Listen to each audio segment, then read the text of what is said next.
Chapter 2015. Published at 27th of July 2023 10:21 and 49 seconds AM. Chapter 2015. If audio player doesn't work, press stop then play button again. Chapter 2015. Could it be? If he wanted to take this route he would need three things. The first were more city upgrade passes, the second were more unique ocean territories, and the last were territory size upgrade rewards. The second was more important than the former. If it came down to it he could just force upgrades on his own. After passing this air grade upgrade he had more points than he even knew what to do with. Each gold grade threat was worth 10,000 points, and there had been 300 million of them. That meant that just from them, not even counting the 300 air grade generals, Lionel had 3 trillion points. Of course, not knowing what to spend his points on was a function of not having checked what he had access to now that he owned an air grade territory. Even if he had only passed a normal upgrade challenge, it would have still been at least 1 trillion points. Lionel doubted that Ancestor Hito would just provide enough points for it to be next to useless.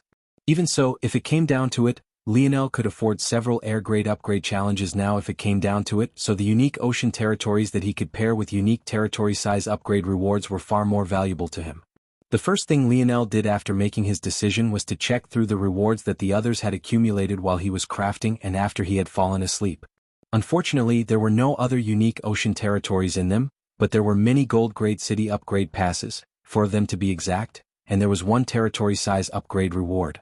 It seemed that special territories were rarer than Lionel had originally thought, but then again after the first few days, all of the air grade dungeons had already been cleared, so the others had no choice but to focus on the other lower grade dungeons.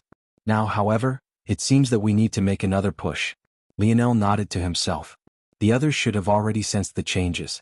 Once they knew the locations of the other resources, claiming them would be exceptionally easy. As soon as they found a unique ocean territory reward, Lionel would be able to go about claiming a second sea as quickly as possible. As Lionel was lost in his thoughts, quickly planning out the next steps, the uproar of the human domain hadn't simmered down in the slightest, and that was because of only one thing: Lionel's crafts.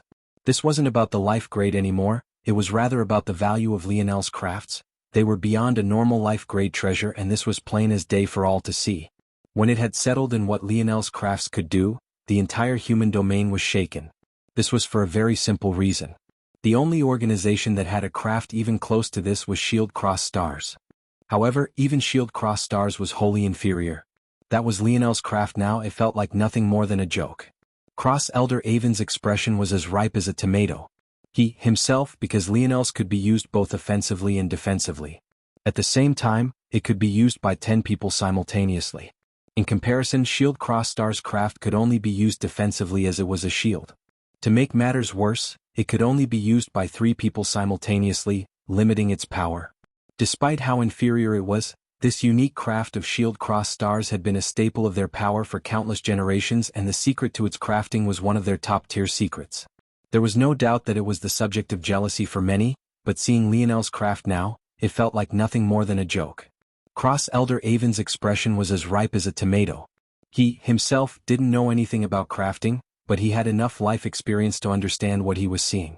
However, it was also because of his lack of perspective that he also believed that Lionel must have a method of forming this armor for humans as well. If this technology was in the hands of the Morales family, who were already so powerful, just what would happen? This might restrict those with the metal synergy lineage factor, as they were already used to wearing their own divine armor into battle, but a large half of the Morales family only had the spear domain lineage factor and garbed themselves with normal armors. What if all the spear domain lineage factor Morales members were given armors like the ones Lionel had just given the Stingrays? Would it even be possible to defeat the Morales? The words of Lionel couldn't help but echo in their ears. They had felt that Lionel was far too reckless. Even if he was confident in striking down his peers, what about the retaliation of the powers behind them? Why was he so confident? Did he really believe that the Morales family was infallible? Everything Lionel did seemed to paint the picture that he was meticulous and scheming. He wasn't the type of person to make such foolish mistakes. But no matter how they racked their brains, they felt that he was far too reckless. Until now. Lionel wasn't provoking them all, waiting to run behind the shadow of the Morales family and their protection. In fact, judging by his personality, he might very well be waiting for this war. In fact, he might even want this war. They shuddered when they reached this point in their thoughts, their blood running cold. Why did Lionel struggle so much against the gold grade upgrade challenge if he had such a trump card in hand? It seemed that he didn't even think about bringing it out until he really had no other options left, as though he was unwilling to display it unless he absolutely had to. Could it be that he had many such trump cards? Could it be that his vision was never set on the air wars to begin with because he had always felt that his victory was guaranteed? Could it be that, from the very beginning, he was only using these air wars among juniors to declare war on the entire human domain? Chapter 2016. Published at 27th of July 2023 10:21 and 49 seconds AM. Chapter 2016. If audio player doesn't work, press stop then play button again. Chapter 2016. Enough. Ancestor Alvaro laughed uproariously. He laughed so hard that even the stars in the distance seemed to twinkle under the wild vibrations. He laughed so hard that he even began to cough and wheeze. Damn, I'm too old for this. Despite saying this, he couldn't stop laughing at all. He knew that this change only put more pressure on the Morales family, but the pressure had gone from all the powers of the human domain to all the powers of the human domain. This was the problem with putting all your cards on the table at once. How could they threaten them more than they already had? It was even amusing seeing their expression change like this. Ancestor Alvaro and the others were having the time of their lives. The best part was that Lionel had crafted it before them all for a solid 3 days, repeating the same steps again and again and again for a total of 1,000,000 times. And they still didn't understand what the hell was going on right before them. It was clear the gap between where Lionel was and where the rest of the human domain was so wide that it was unfathomable. To put this matter into perspective, more life-grade crafters would be so secretive with their blueprints that they wouldn't even allow others to see them. Even their own children weren't allowed such a privilege. While they were crafting, the entire region was locked down, and they would even often ask those who had commissioned for the treasure to bring far more materials than they would need just to keep the true materials list a secret.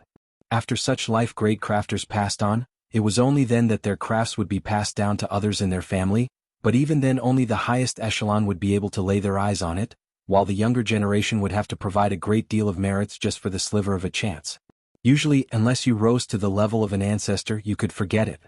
Even Cynthia, who was a great genius and could have benefited greatly from seeing a life-grade blueprint ahead of time while she was still in the gold grade, wasn't given such a privilege until she was well into the 7th dimension.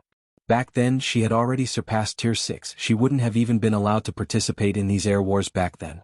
If the human domain wasn't so strict with life-grade blueprints, there would probably be more life-grade crafters than just the few hundred there were, but this was just how things were, or more accurately, this was how the Force Crafting Guild had made things. Whether it was force crafting or force pill crafting, both had the same issues, and both happened to be overseen by the Omen family.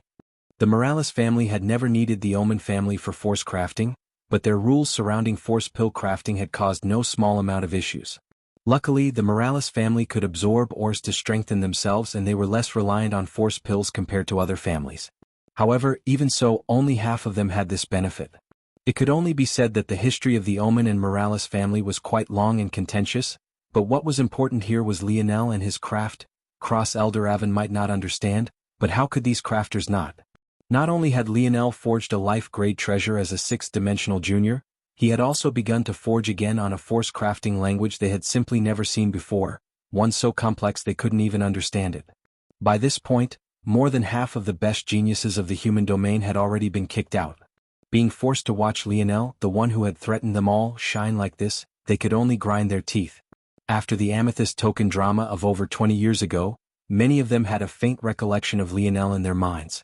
But after he didn't appear for so long, many thought he had died and didn't bother to care about him any longer. As for when he actually came back, they cared even less. How could they think that Lionel could bridge a gap of 20 years? They didn't even consider it, but then Lionel crushed Conan while he was still in the 1st tier. However, they then broke through to the 7th dimension and they felt that they had left him far behind once again, only to realize that that gap had never meant much to Lionel in the first place. The reality was slowly starting to sink in. If they hadn't been given an over 20-year head start, they wouldn't even have the right to stand on the same stage as him. The uproar of the human domain slowly faded into a solemn silence, the presence of a single young man looming tall and imposing. Lionel sensed a fragrant wind approaching and he turned to find that Aina had already appeared to his side. Without a word, he handed her yet another spatial ring. This one held the corpses of 300 air-grade generals. She looked within and her brows raised. It was a lovely sort of blaming expression that looked more cute than it did intimidating. Clearly, she was unhappy with Lionel for challenging the air-grade upgrade while they weren't even here. The other upgrades had been one matter, but this one was quite reckless. Lionel only smiled lightly, something that he had done rarely in recent days. "What's the ETA?" Aina asked. "I've decided to conquer and corner off the rest of the ocean first as a defensive play. We'll need more special ocean territories and territory expansion rewards. If things happen as fast as I want them to, we'll launch the final march to end this 1 week from now." It's enough time," Aina said lightly. Lionel nodded and Aina flickered and vanished. Chapter 2017. Published at 27th of July 2023 10:21 and 50 seconds AM. Chapter 2017. If audio player doesn't work, press stop then play button again. Chapter 2017. Immediately before Lionel set out again, he paid keen attention to the changes in his abilities as the new owner of an air-grade territory. Many things were pretty standard. For example, there were upgraded outposts, and there were also some defensive measures unique to air-grade territories. Right now, the walls Lionel had access to were already quite fantastic. They were 100 meters tall and over 10 meters thick. On top of that, they were forged of a powerful metal alloy.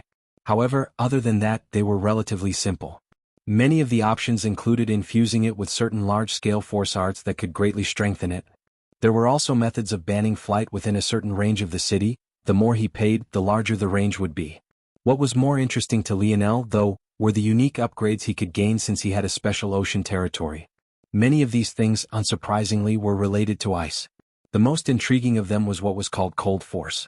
Lionel didn't think that such a force actually existed, but it must have been created for the air wars quite specifically. It was a force that could be emitted from his island and act like a domain that covered the city. Those that entered this domain would feel as though their own force was icing over. Their blood would flow slower and their bodies would become stiff. Depending on how stronger the overstrength of the targets were, one could lose anywhere between 10% to even all of their combat prowess. Would work with 100 meters of his walls, it would cost him over $1 trillion. The maximum setting that would work for an entire 10 the price though was quite steep. Just for the lowest setting that would work with 100 meters of his walls, it would cost him over $1 trillion. The maximum setting that would work for an entire 10 kilometers, cost 10 times that. That maximum setting cost 3 times more than what Lionel had. Seeing that the first thing he wanted was actually so expensive, Lionel held off on buying it immediately. That was because he knew that if one thing was actually so expensive, then most other things would be as well.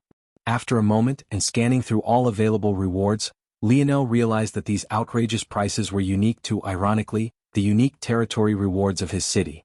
But it was also because of this that they were likely to be the most useful. The Cold Force domain was a game changer. Anyone believed the gold grade threat level would be incapacitated and no different from fish on a chopping block within its range. Those on the weaker side of the gold grade would lose as much as half of their combat strength, while those who were the strongest would lose at least 1/10. Only air-grade threats would be capable of entirely ignoring it. At the strongest setting, costing over 10 trillion, even an air-grade threat would have a 10% reduction in their strength within a 10-kilometer range. Another unique reward was the ice moat. Lionel felt that a better name for this reward would be the ice maze. That was because it formed a maze of ice in the water that could hinder the advancement of oceanic beasts. The walls of this maze would be incredibly sturdy, comparable to about half that of the base city walls. Simply put, no single creature would be able to take down even a single wall without many hours of effort. The best part about the ice moat wasn't its defenses, but rather the fact that it forced the oceanic beasts swimming below to split up, disallowing them the ability to gang up and use their potentially overwhelming numbers. It functioned essentially like a funnel, forcing the oceanic beasts to fight alone. The ice moat would also be quite useful in case anyone came to attack Lionel with boats and the like. Although it was an underwater design, it still peaked out of the water over 3 meters or so. Unless a ship wanted to destroy its hull in a battering ram attempt, they would likewise had no choice but to follow the path of the maze. Of course, the best part was that running into a dead end wasn't impossible. At that point, you would only have 2 options: to turn back or to take the effort in attempting to knock down the wall. But if you chose the second option, you might run into yet another dead end on the other side. Both of these rewards were incredibly intriguing, but the ice moat was even more expensive. Just its most basic level cost 2 trillion more than what Lionel had. The good news was that it could cover an entire kilometer instantly, but the bad news was obviously that he couldn't afford it. The last unique reward that had caught Lionel's attention was a unique territory protector. It was, of course, of the air grade, but it was exceptionally powerful. This protector took the form of a star of ice. When activated, in exchange for 1 billion points, it could trigger an area of effect attack that worked like a rain of ice meteors.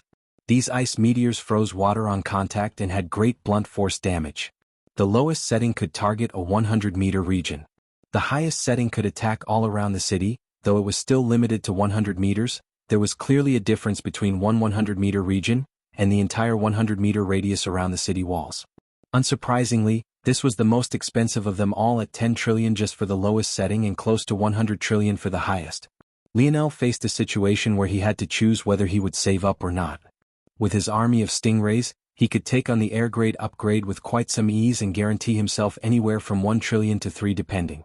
He already planned to do this 3 more times, so if he was patient, by the end of it, he would be able to afford the Star of Ice. However, Lionel shook his head.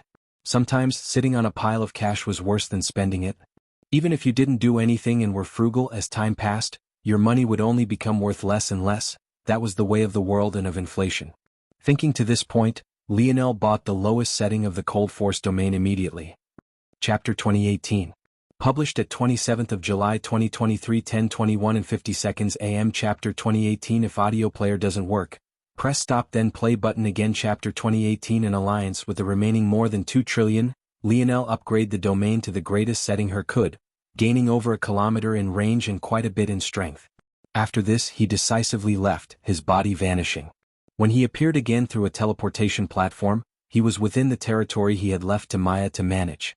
As expected of the cloud race from the outside, it was simply impossible to tell that there was something wrong at all. They all moved and acted just like the Tor family would have, something that left the ancestors of the Constellation family quite enraged, but there was little to nothing that they could do about it. After handing Maya a spatial ring, Lionel vanished once again and returned to his main territory. It had already been over 3 days since his last report from the Umber family, but just as he had asked of them, they returned quite frequently to give him reports. The more Lionel learned of the situation, the more certain he was that someone, most likely Second Nova, was stirring up a great deal of conflict. The first instance was Sixth Nova falling seemingly without warning. This left a vast and open territory that everyone immediately took advantage of. However, because Third Nova had been preoccupied with expelling Fourth Nova, he missed the boat, resulting in him falling behind the others. This felt like a coincidence on the surface, but Lionel was quite certain that this coincidence was actually a perfectly timed scheme with excellent execution. It was just unfortunate that Sixth Nova had to be the one to suffer. With Fifth Nova, Sixth Nova and Fourth Nova all gone and dealt with, there were only 4 heirs of the Morales family remaining, and only 3 of which, including Lionel, who had any real territory. As expected, Third Nova wasn't very happy about this change at all. It felt like his lead was being swallowed up, so he couldn't remain idle for long. Not long after that moment he became the first to enter the gold grade, and while the others were scrambling to lock down and ensure others couldn't snatch their new territory, he swallowed up all of Fourth Nova's old territory for him. Due to this, Third Nova was able to make up for his slight slip and he began making a big push toward the air grade. However, this was when the details of an explosive battle was relayed, and surprisingly, this time it had little to do with Morales family. For some reason, this huge clash came between the Suyard family and the spiritual faith. Lionel couldn't help but narrow his gaze when he read about this information. That was because he was still wondering about what danger Third Nova possessed and whether or not he truly had a connection with the Suyard family or not. Obviously, Lionel felt that observing the Suyard family was one of the best ways to gain an understanding of what might be going on. For the Suyard family, who had mostly remained silent since the start of these air wars, to suddenly get into a conflict with yet another power that hadn't done much since the start of the air wars felt off. It was almost like they were putting on a play for others. But it was also because it was so obvious and blatant that Lionel felt that it was a bit ridiculous on its face. If they wanted to scheme, shouldn't they come up with a more clever method? The spiritual faith was probably a thorn at the side of many of the most powerful powers of the human domain. How could the likes of Shield Cross Stars and the Void Palace be okay with a religion that so blatantly worshipped another race? In truth, the spiritual race was so powerful that they very rarely took the initiative to attack anyone.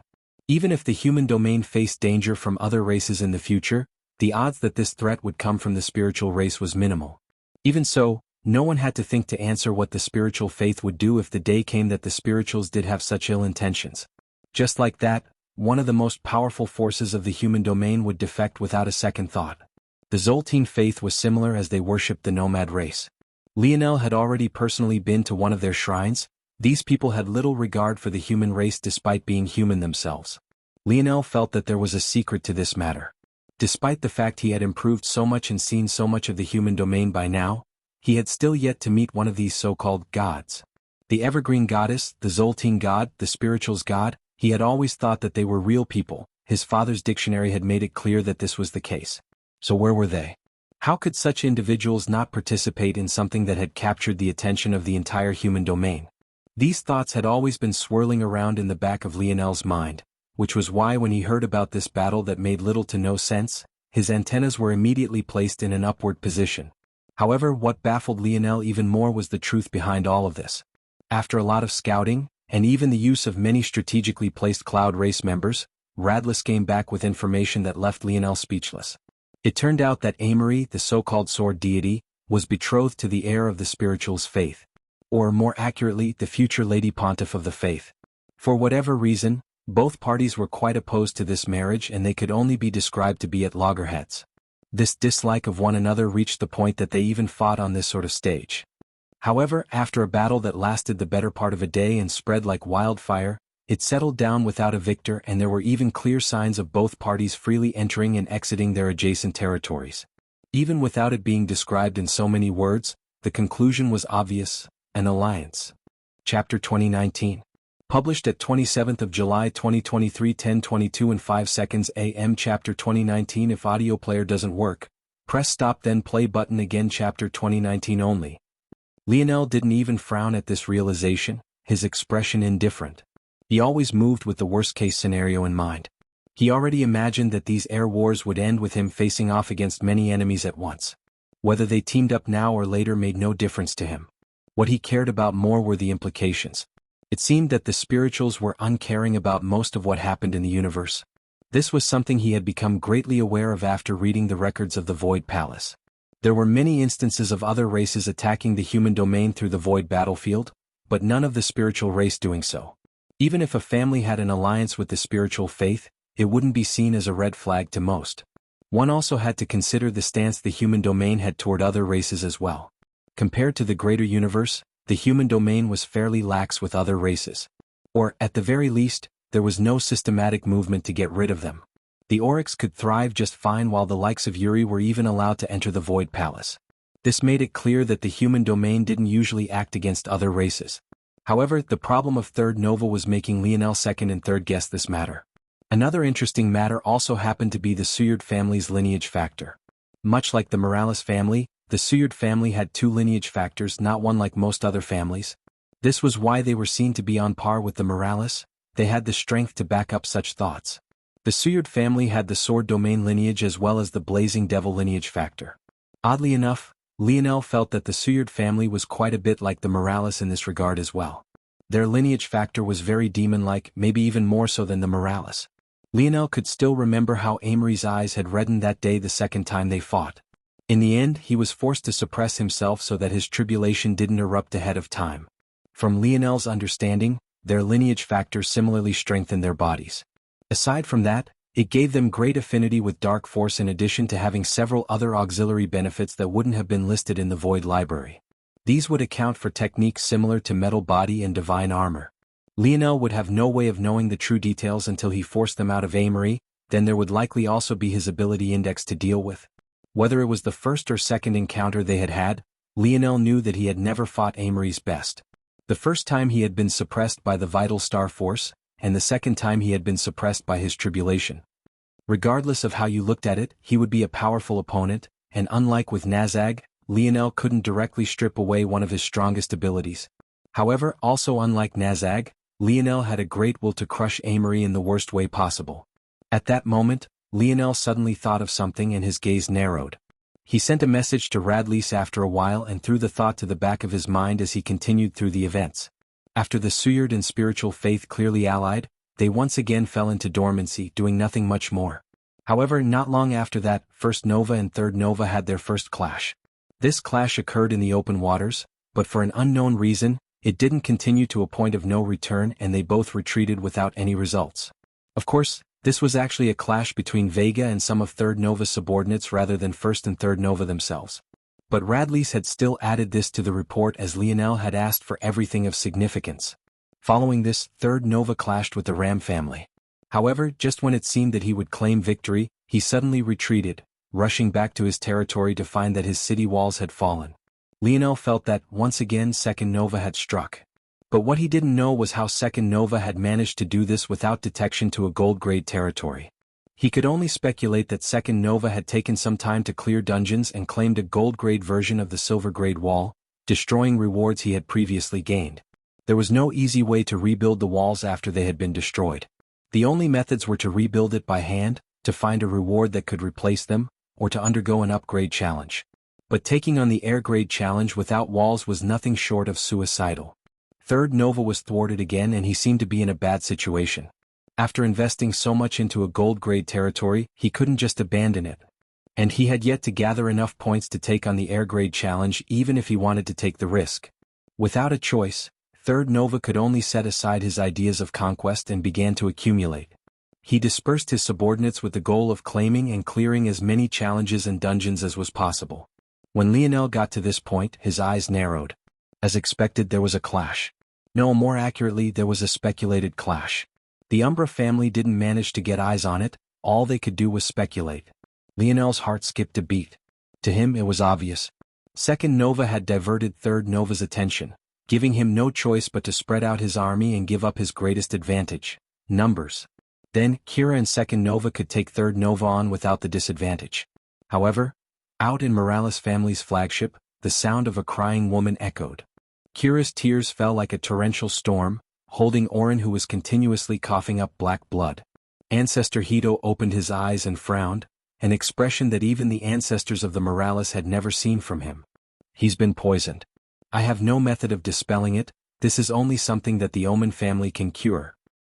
Chapter 2020? Published at 27th of July 2023, 10:22 and 6 seconds AM. Chapter 2020. If audio player doesn't work, press stop then play button again. Chapter 2020. Poison. Not many had seen the battle between Third Nova and Second Nova. It could even be said that the latter had wanted it this way. He attacked right when it seemed that Third Nova was about to enter a state of slow expansion. After watching the air wars for many days already, the novelty had worn off and many were entirely focused on whichever region had the most action. As such, quite a few had no idea who had even injured Second Nova to begin with, even the Morales ancestors were quite clueless. Since poison was used, the immediate assumption was the Pious family, and Orin and Kira did nothing to refute this. For whatever reason, they didn't want to describe what had happened, and maybe that was always the plan. Despite Kira's crying, Orin couldn't seem to hear or feel anything but a spine-tingling pain. He looked up toward the starry skies, his lips pressed into a line. Maybe he had never thought that things would end like this. Ancestor Hito was indeed correct. Maybe only the Omen family would have a method of dealing with this. While the Pious family worked with poisons, their methods weren't conventional. As they relied on their unique force and its manipulation, they didn't concoct poisons and create antidotes like many other poison masters. Instead of this, they trained their poison force to be able to do the work of creation and immunity itself. The trouble with this approach, though, was that while Pious family members could purge themselves and one another from poison, it was impossible for them to use this method on others. Trying to use poison force on someone without poison force affinity to dispel poison was like pouring oil onto an already burning fire. Even if the Pious family had been the ones to poison Orin, their help was next to useless in this regard. The only one that could help would be the Omen family and their force pill crafters. The Omen family was the only family with the skill to dispel such a high-level poison. In fact, they would probably need one of their best gold-grade force pill crafters to do the job as well. A normal force pill crafter would have no chance. That was Ancestor Hito's observation and they understood it intimately.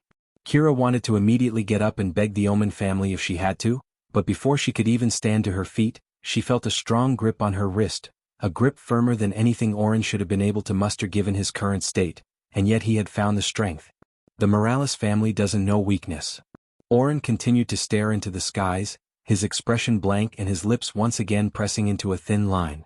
His grip on Kira's wrist didn't weaken, and it even seemed to tighten as time went on. It was as though he knew that he was growing weaker, so he tried his best to compensate. Kira writhed and struggled. "I'm not a Morales. Let me go." However, Orin didn't seem to hear her, his eyes slowly closing. He took deep and steady breaths steadier than anyone would have expected of him at this moment. He seemed to be at peace, his vice grip holding onto Kira firmly. A Salvatine doesn't show weakness either. The words entered Kira's ears and she shuddered, her tears falling even faster. The Morales ancestors watched with dark expressions. Oren had already made his stance quite clear, they would only be slapping his face if they asked for help now. They didn't know how long Oren would last for, but it likely wouldn't be very much time. Any poison with such potent effects couldn't possibly take too long to deal with a seventh-dimensional existence. "Who did this to you?" Ancestor Alvaro asked, his gaze red with fury. He didn't look toward the Omen family even once. He knew if he did he would lose himself to rage and begin this war even before the Air Wars ended. In the history of the Air Wars, no Morales had ever died, not since their no-killing rule had been established. It was an event that was supposed to promote harmony and healthy competition, not bloodshed. It was these people who had forced this event to be this way, it was they who had demanded bloodshed, it was they who wanted to enter for a chance to take Lionel's head, it was they who wanted to knock the Morales down a peg, they who let their greed guide their judgment. He could imagine their snide sneers and upturned noses. They might very well have a force pill that could save Oren's life right this moment in any one of their rings, but they would never step forward to give it over. Just thinking about it infuriated Ancestor Alvaro to the point enough to infuriate the Morales ancestors beyond compare. They should have had 7 shining beacons into the future, but now it trembled. This was one of their best generations yet. Just the loss of one was enough to infuriate the Morales ancestors beyond compare. They should have had 7 shining beacons into the future, but now it seemed that one would lose his life here. "It doesn't matter," Oren said lightly, his eyes still closed. "It will be up to First Nova and Littlest Nova now." To the side, Sixth Nova's expression flickered with a complicated light. He had, indeed, been eliminated by Oren, but he didn't hold a grudge, it just meant that he was inferior. He gripped his fists tight. The only thing he regretted was not still being inside to deal with who had placed Second Nova in this state. The gazes of the Morales family members all turned red one after another, the space around their fists creaking and trembling. Their fury was stifling, a different sort of silence falling entirely. It seemed that they couldn't wait to unleash their fury. The stars in the distance turned crimson and space itself quaked. This time the Morales family was truly infuriated. Chapter 2021. Published at 27th of July 2023 10:22 and 6 seconds AM. Chapter 2021. If audio player doesn't work, press stop then play button again. Chapter 2021. Lost. Oren lost, Lionel said lightly. It was hard to believe. The strength that Oren had displayed before him, albeit just a small amount, was substantial. Just to counter him and Kira, Lionel not only had to use his second-tier armor, he also had to actively use his ability index in battle for the first time in a while.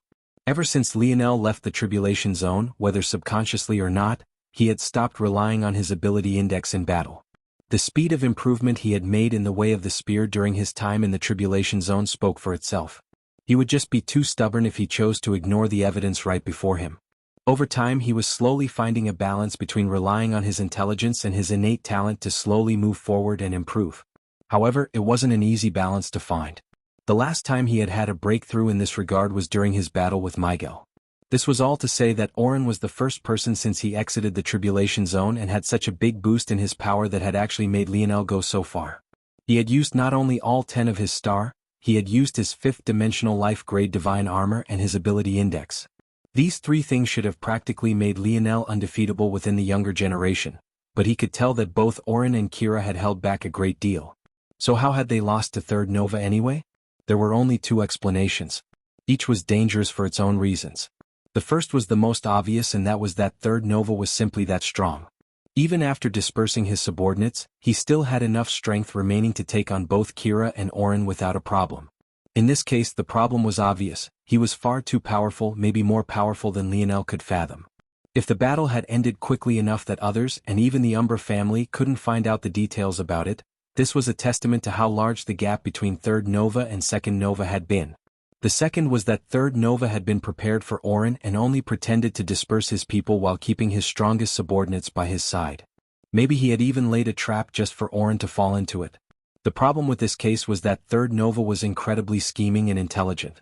It implied that after Oren's 2 attempts at thwarting him, he had already seen through the fact that someone was targeting him and took appropriate precautions. He was ready for Second Nova's appearance from the very beginning. This was shocking because Lionel had seen Oren's level of caution firsthand. In fact, now that Lionel thought about it, Oren's methods of weakening Third Nova in the beginning seemed to smell of his lack of assurance in victory. It might have made sense for Oren to try and disperse Zavnik's people, but what was the purpose of clearing Sixth Nova's territory? One could argue that was to force Zavnik into a more desperate situation, which eventually led to the outcome Oren wanted, but Lionel wasn't so sure about that. He felt that Oren had felt that he was going to lose. But none of Oren's actions seemed to line up. Why did he keep this a secret? Did he inform the elders ahead of time? If he did, why did the Morales allow Zavnik to participate? Wouldn't it have been better to deal with him directly? Lionel didn't believe that the Morales were the type of family to get tied up in tradition and red tape. They would definitely ignore their own rules if they had a good enough reason to do so. It all seemed to circle back to the same point, the only reason Oren was acting in secrecy all this time to begin with? His demon origins. How is it connected? Lionel was in the middle of a battle with an air grade while trying to digest this information suddenly came to a complete stop. He was even swallowed whole by the air grade beast, but he made no attempt to stop it, his body frozen in place. Suddenly the air grade threat was shredded to pieces from the inside out. Lionel appeared in the depths of the ocean, his absolutely domain raging around him. Lionel suddenly took a step, his speed blazing as he shot out of the ocean like a jet, quickly making his way back to his city. He had just received news that the others had finally found another unique territory. It was time to action. At the same time, Lionel's gaze couldn't help but grow with a fiendish light. Why would Oren keep all of this a secret? The only real explanation seemed to be that exposing Third Nova would likewise assumed. There was very likely a shadow faction within the Morales that was more aware of this than others. Expose himself. If Lionel was correct, not only was the Morales family's ties to the demon race much deeper than he had originally assumed, there was very likely a shadow faction within the Morales that was more aware of this than others. There was a very obvious clue here. In order for Oren to be born, a Morales had to mingle with the demon race enough to, maybe not necessarily fall in love, but to at least copulate and have a child. This wasn't a small instance of interaction at all. In the best-case scenario, the Morales had ties to the demon race in small, benign increments. In the worst-case scenario, the Morales family had always had the roots of the three-finger cult within it. In fact, these roots were so deep that if someone like Zavnik managed to become the heir, it would be enough to shift the tides in the family so much so that those that had once been in the shadows could see the light of day once more. Lionel suddenly understood that he wasn't the only one using these air wars as a stepping stone toward something much larger. A flicker of crimson danced within Lionel's eyes. Okay, Zavnik. Let's play. Bang. Lionel landed and the entire ice island boomed and quaked, threatening to shatter to pieces beneath his might. Important announcement below.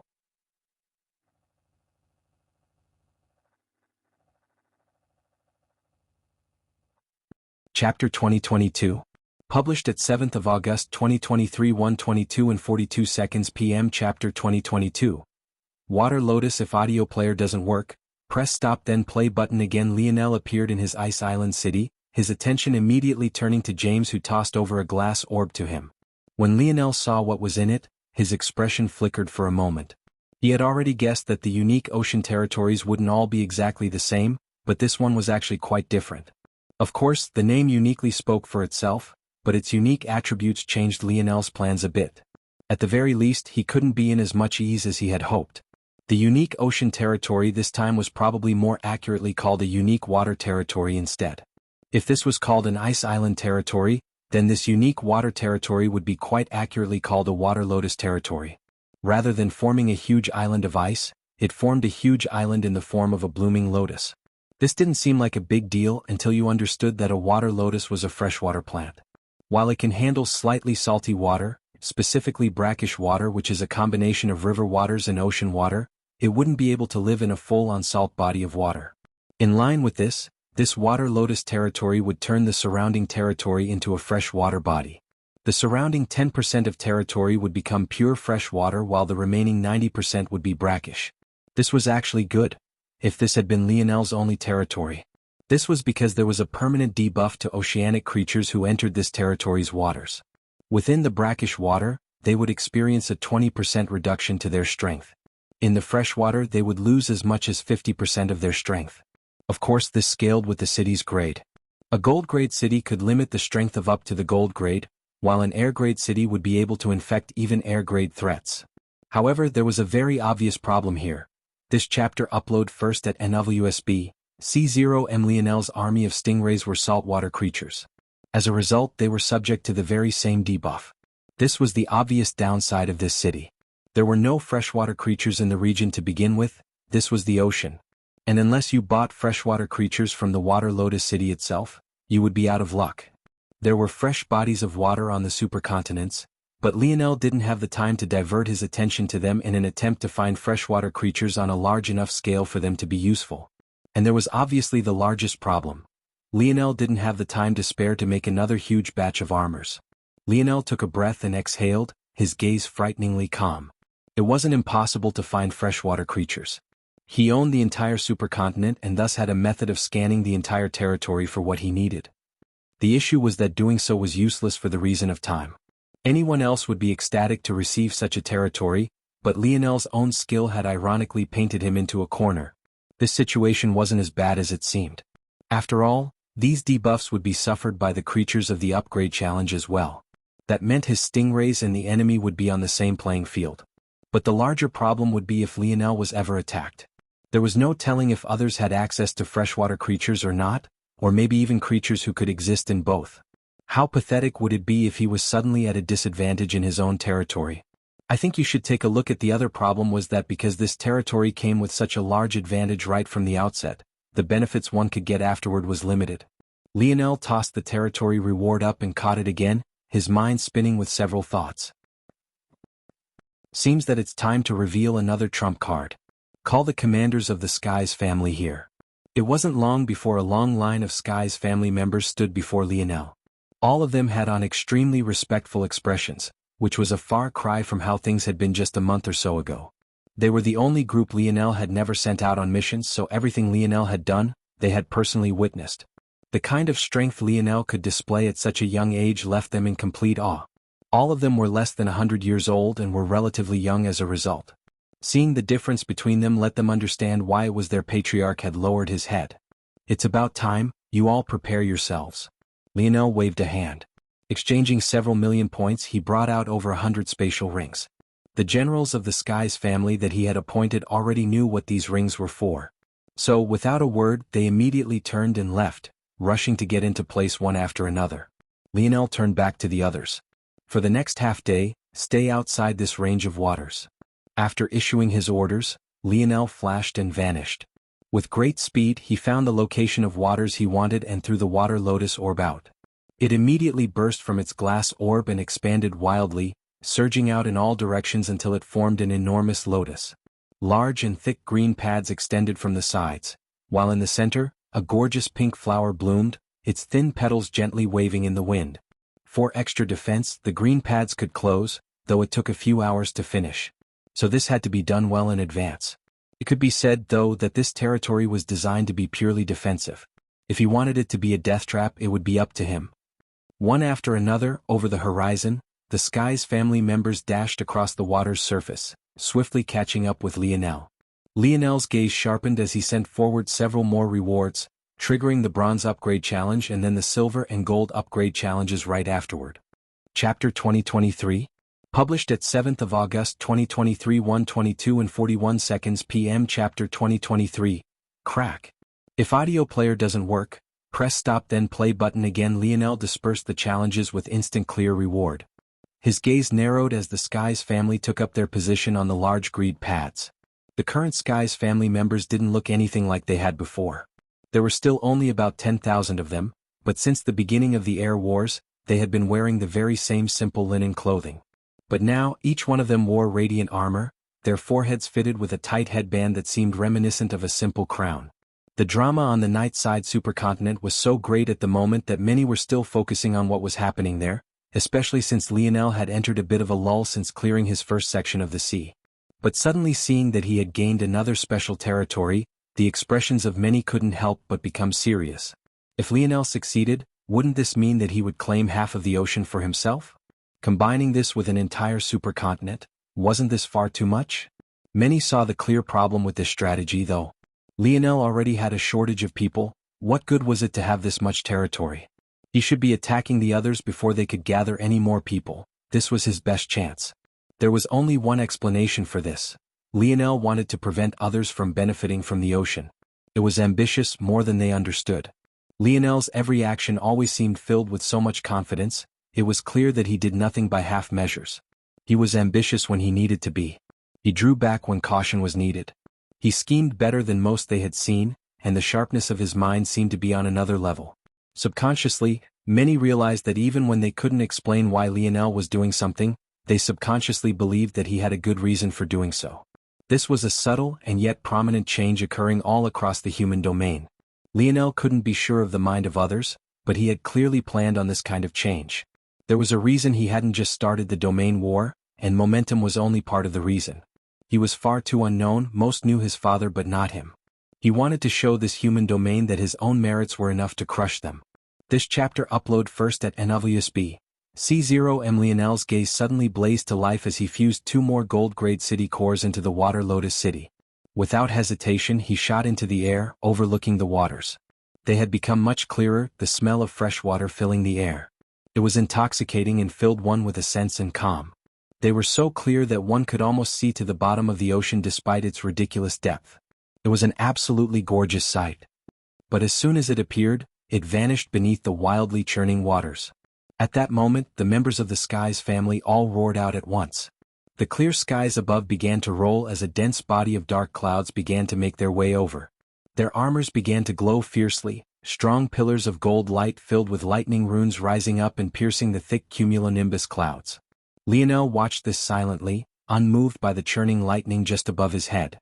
The reality was that salt water conducted lightning with far greater ease than fresh water. One would think that if Lionel wanted to use the Skies family, he should have used them during his first air grade upgrade challenge instead of now. But this was actually the wrong way to view things, albeit an easy mistake to make. Lightning always chooses the path of least resistance. That meant that if one was in water that conducted it with greater ease, your odds of surviving wouldn't be lesser, it would actually be much greater. What did this mean? Simply put, the damage that could be done in freshwater was far beyond that of what could be done in salt water, and that was because it was more difficult for lightning to pass through fresh water, and as such the odds it would choose to pass through your body instead was far higher. The moment Lionel saw that the surrounding and immediate 10% of his water Lotus territory would become purely freshwater, it clicked into place for him and he realized that this was the absolute best time to use the Skies family. I think you should take a look at, of course. Things weren't so simple as they seemed on the surface. Kill, Lionel said lightly. The gazes of the Skies family members flashed, their pillars of lightning expanding into the waters before them. At that moment, just as the oceanic beasts began to appear one after another, they were first hit by a wave of weakness after entering the freshwater, then right afterward, they were swallowed up by a sea of lightning. The harrowing cries of hundreds of millions of oceanic beasts echoed as the skies flashed with arcs of lightning that pierced downward again and again. Bang, bang, bang, bang, bang. Rumble? The air-grade generals froze, unable to move.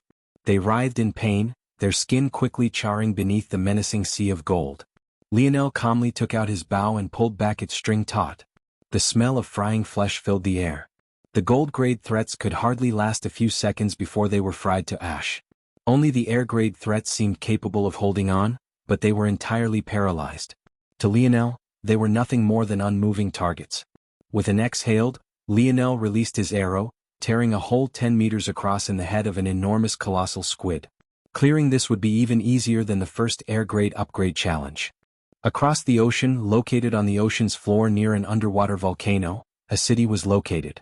If others had been paying attention they would be quite shocked, as this underwater city was actually already at the gold grade, a rare find even at this stage. In fact, the only two with such a city were Lionel and Third Nova, or so most thought. However, at that moment, a large change took place. Ornik's expression changed, but it was already too late. Crack. The city core broke and the entire city was uplifted and shoved outward. They were expelled from the sea, their city forcefully relocated to another section of the ocean. Chapter 2024. Published at 7th of August 2023 1:22 and 38 seconds p.m. Chapter 2024. An hour. If audio player doesn't work, press stop then play button again. Ornik stood stunned. What had just happened? He didn't even remotely have a good explanation. The more he thought about it, the more baffled he was. Was it some sort of special reward? But according to his calculations, gold grade should be the highest level city currently. It had to be remembered that the supercontinents only spawned dungeons and challenges equivalent to the territories it was in.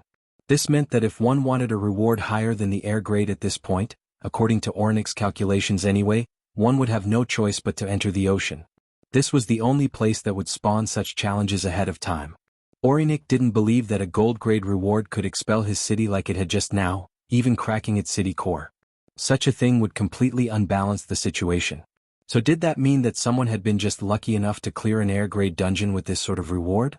But even that didn't make any sense because that would have to mean that they were targeted and specific. They had been completely secretive and had definitely flown under the radar. Plus, who could even reach them currently? They only had such freedom so deep because of the rain beast. Ornik threw that idea out and assumed that it must be some sort of large area of affectability, but just how large could it be?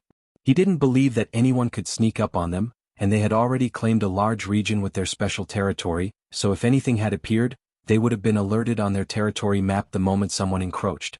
In order for them not to notice, the range of such a thing would have had to be enormous, hundreds of kilometers at the very least, and that once again brought him back to his original deduction. It had to be an air-grade reward. But that was impossible. Ornik took a breath and exhaled. Often the simplest deduction was the right deduction. This chapter upload first at NWSB. C0M someone formed an air-grade territory. Not only that, but they succeeded in claiming the entire sea for themselves. As a group with a unique ocean territory, Ornik, of course, knew about claiming a sea. He was actually working as fast as possible to get to that level as soon as possible. But just when he felt like he was getting close, all of his hard work had been destroyed. No, it's not over yet. There were obviously two choices before him. The first was repairing the city through fusion while the second was attacking the person who had done this to them. At that moment, Richard and Montero flashed over from a distance. They landed in the midst of the ruined and cracked city, their expressions just as ugly as Ornik's. "What the hell happened here?" Richard asked. "We've been targeted. I think someone used an air-grade reward to expel us and claim the sea." "How is that possible?" Montero's brows jumped. "I think you should take a look at, it's unlikely but it isn't impossible. We've run into upgrade rewards and territory rewards. It's likely that someone was lucky enough to stumble into all three that were needed. Potentially one of the Water Force families. We would have to face off against the Constellation families eventually." "You're saying someone managed to gather a unique water territory which is already rare enough, on top of all of those things?" "Bullshit. That's the simplest explanation. It's also best that we go forward with this explanation because if we underestimate the enemy too much, we'll suffer instead." Richard gripped his fists. Why did it feel like every time he was close to succeeding, he would be crushed before he could even fully rise? His gaze burned with a furious light, causing the waters to become agitated. Well, crush them now before they can gain the full benefits of the air-grade territory. They'll be in a lull right after passing such a big trial as well. In addition, although they won't know much about us, their territory map should have alerted them to the fact that they had just pushed a territory out. They won't ever guess that we'll attack them now when we've just suffered a huge blow. Ornik frowned when he heard Richard's words. He could tell that Richard was already slowly losing his patience. However, when Richard continued, his words still seemed to carry some reason. "Think about it. Anyone who could find so many rewards in the ocean, albeit lucky, also took quite a bit of effort as well. They've likely taken the same strategy as us in dispersing many of their subordinates into groups to clear as many dungeons and challenges as possible. If they used an upgrade reward to reach the air grade, which makes the most sense, they wouldn't have needed to recall everyone and they're likely to even expand their radius even further. Now that they had a territory map that expands across an entire sea, there's even more dungeons and challenges to deal with. Before they consolidate and decide to attack other territories with the gains they've made, this is the best chance they'll have, without a doubt." Ornik nodded slowly. Although he had originally felt that Richard was far too eager, after hearing his words, Ornik felt that they held no small bit of logic to them. The reasoning was sound and he couldn't find anything wrong with it immediately. Even if they were wrong and someone had somehow amassed an army that could clear an air-grade upgrade challenge the normal way already, not to mention the point total it cost as well, after fighting such a huge battle, this person would be in quite a sorry state currently. So even in the case he was wrong, there was no better time to attack than now. Ornik nodded slowly. "Let's prepare. We can only take an hour at most." Richard and Montero looked toward another, clearly in agreement. It was clear that they had all agreed on this being the best step. If they retreated now, their chances of victory were next to nothing. Aside from revenge, the rewards of these air wars were far too lucrative, they couldn't give them up. Chapter 2025. Published at 7th of August 2023 1:22 and 36 seconds p.m. Chapter 2025. Large. If audio player doesn't work, press stop then play button again. Lionel slowly lowered his bow, his eyes narrowing as he looked off in a certain direction. He looked down and scanned the Sky's family members. They were indeed in a sorry state. They had just maintained their domain of lightning for several hours. Although Lionel's armor made it a lot easier on them, they would need quite a bit of time to recover unless they used the pods. Return to the ice island, Lionel commanded. Unfortunately, the outposts were always tied to a single city, as in the city they were summoned from. As such, Lionel's convenient teleportation network wasn't useful here. He would have to build up another network for this city that could bridge the gap between the two and make it more convenient. He definitely had the funds to do so, but it would take time because one had to personally place the outposts down in their chosen location. In addition to this, Lionel didn't yet know if he would have the points to spare. That was because he now had 3 trillion more points and another city to potentially upgrade. He would have to decide once again whether to save what he had or use it immediately. As Lionel had expected, the options weren't many for the Water Lotus territory. So many of the advantages of the territory were baked into it already that giving it any more upgrade paths would be too overpowered and break the balance of the air wars. The only option Lionel gained was one that allowed him to exchange points for a faster closing time. This chapter upload first at NWSB. C0M. This closing time referred to the green pads of the Water Lotus entering a defensive position. Right now it took about 8 hours to close the pads and enter the strongest defensive state of the city. He could spend 1 trillion to half that time, 2 trillion to cut it down to 2 hours, and 4 trillion to cut it down to an hour. For every halving, Lionel would have to pay double the points. Other than this, there were no other options to gain. Lionel narrowed his gaze. He was in a bit of a situation now. He had, indeed, sensed that he had expelled someone from his territory. But just like he had sensed them, they had definitely sensed him. If they were smart, their next action would be to attack him with their full force as quickly as possible. His people were, indeed, dispersed just as Richard had said. In addition, the Sky's family that had fought by his side were too fatigued for another round of battle. It would take them only 15 minutes for the uninjured among them to recover once they returned, but it would take at least an hour to return and an hour to come back to his side. That was 2.5 hours total. He had just gained 3 trillion points from clearing the air grade challenge. Although there were points to be gained from the dungeons and challenges as well, those points were adjusted to account for individuals potentially having millions of subordinates to begin with. He only gained 100,000 points for dealing with an air grade threat, while the others, in exchange for clearing an air grade dungeon, might receive anywhere from a few 100 million to a few billion. While this might sound like a lot, one would need to clear 1,000 such dungeons just to get 1 trillion points, let alone the tens of trillions he felt like he needed. I think you should take a look at I have to release the stingrays and let them start clearing challenges on their own. Lionel shook his head. It seemed that he would have to hold this line alone until the Sky's family could return. Unfortunately, he had also told the others to stay out of this sea due to the danger of the method he was planning on using, so it would take them about an hour to rush to him, and that was if they were wiped out from their dungeon clearing in the first place. With a wave of his hand, Lionel spent all 3 trillion points, cutting the time needed to 2 hours and beginning the closing process. He was feeling a hint fatigued after the battle himself, but the hour he estimated it would take them to get here was more than enough for him.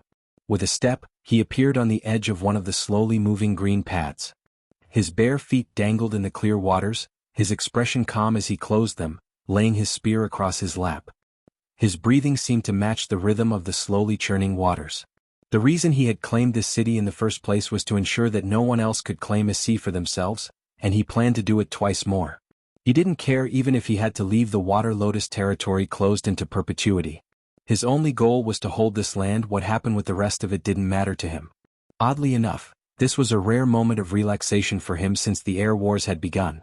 Listening to the rushing waves as an army approached him, he felt an unprecedented calm. It was a calm that came from the depths of his soul, a confidence built on a track record that ran deep, a blemishless resume. Suddenly Lionel opened his eyes. By this point, the edge of the green pad he sat upon had raised into the skies, leaving just the smallest gaps to squeeze through. However, the city was still too exposed. In order to stop someone from reaching the city core and claiming the city for themselves, it would take a great deal of effort on his part. The last hour felt as though it had passed in the blink of an eye, but the tranquility of Lionel's gaze was more gentle than even the waves of a serene lake. Even when he saw the large army before him he was unmoved. Even after he recognized Richard and Orinik he reacted as though they were nothing more than air. He stood to his feet slowly, holding out his spear from his body and pointing it toward the waters below. If one drew a line from the tip of his spear to the once calm surface, it would be possible to see a gentle ripple spread out, almost as though someone had touched the surface with a finger. And yet, Lionel's spear and spear force was nowhere near it. It was as though the ocean's waters were informing the world that Lionel's presence was much larger than it seemed to be. Chapter 2026. Published at 7th of August 2023 1:22:35 p.m. Chapter 2026. Floating cotton balls. If audio player doesn't work, press stop then play button again. The scene at the front could only be described as shocking. Hovering above the water, what looked like enormous blue cotton balls floated. Each one of these cotton balls was almost a kilometer across at the smallest, and over 10 at the largest. They looked completely harmless, and yet large tendrils of water streamed upward from the once calm surface with such speed that one could almost witness the surface of the ocean dropping millimeter by millimeter. The amount of water these creatures were absorbing was absolutely shocking, and yet it didn't seem to hinder their movements in the slightest. It was clear that the Water Lotus Territory's debuff was completely useless on these enormous creatures as well, and there were easily thousands of them, stretching as far as the eye could see. If it wasn't for their ridiculous size, Lionel had no doubt that there would be even more. On top of these cotton ball creatures, warriors stood. It was a mixture of Aemon, Itatsi and Viola family members. These people were relatively unknown in the human domain, so much so that many had been questioning why Lionel was sitting in silence and doing nothing at all. They had had no idea that such a lineup was coming until now. Realizing that Lionel was actually planning on facing off against such an army alone, the hearts of the spectators shuddered uncontrollably. As for Orinik and Richard, both were very surprised that the one before them now was actually Lionel. Both had believed that this person would more than likely be from a Water Force family, but when they saw it was the person they wanted to deal with the most, and better yet he was alone, a cold light suffused their irises. Even so, the unhurried calm in Lionel's gaze was especially grating on their hearts. It felt as though they were reliving some of the most traumatic moments of their lives. The loss of the Void Library token that Lionel had snatched from him seemed simple, but just for a chance to enter as a galaxy-ranked disciple, Orinik had lost count of the number of times he had put his life on the line, how much blood he had shed, how many near-death experiences he had withstood, escaping by the skin of his teeth.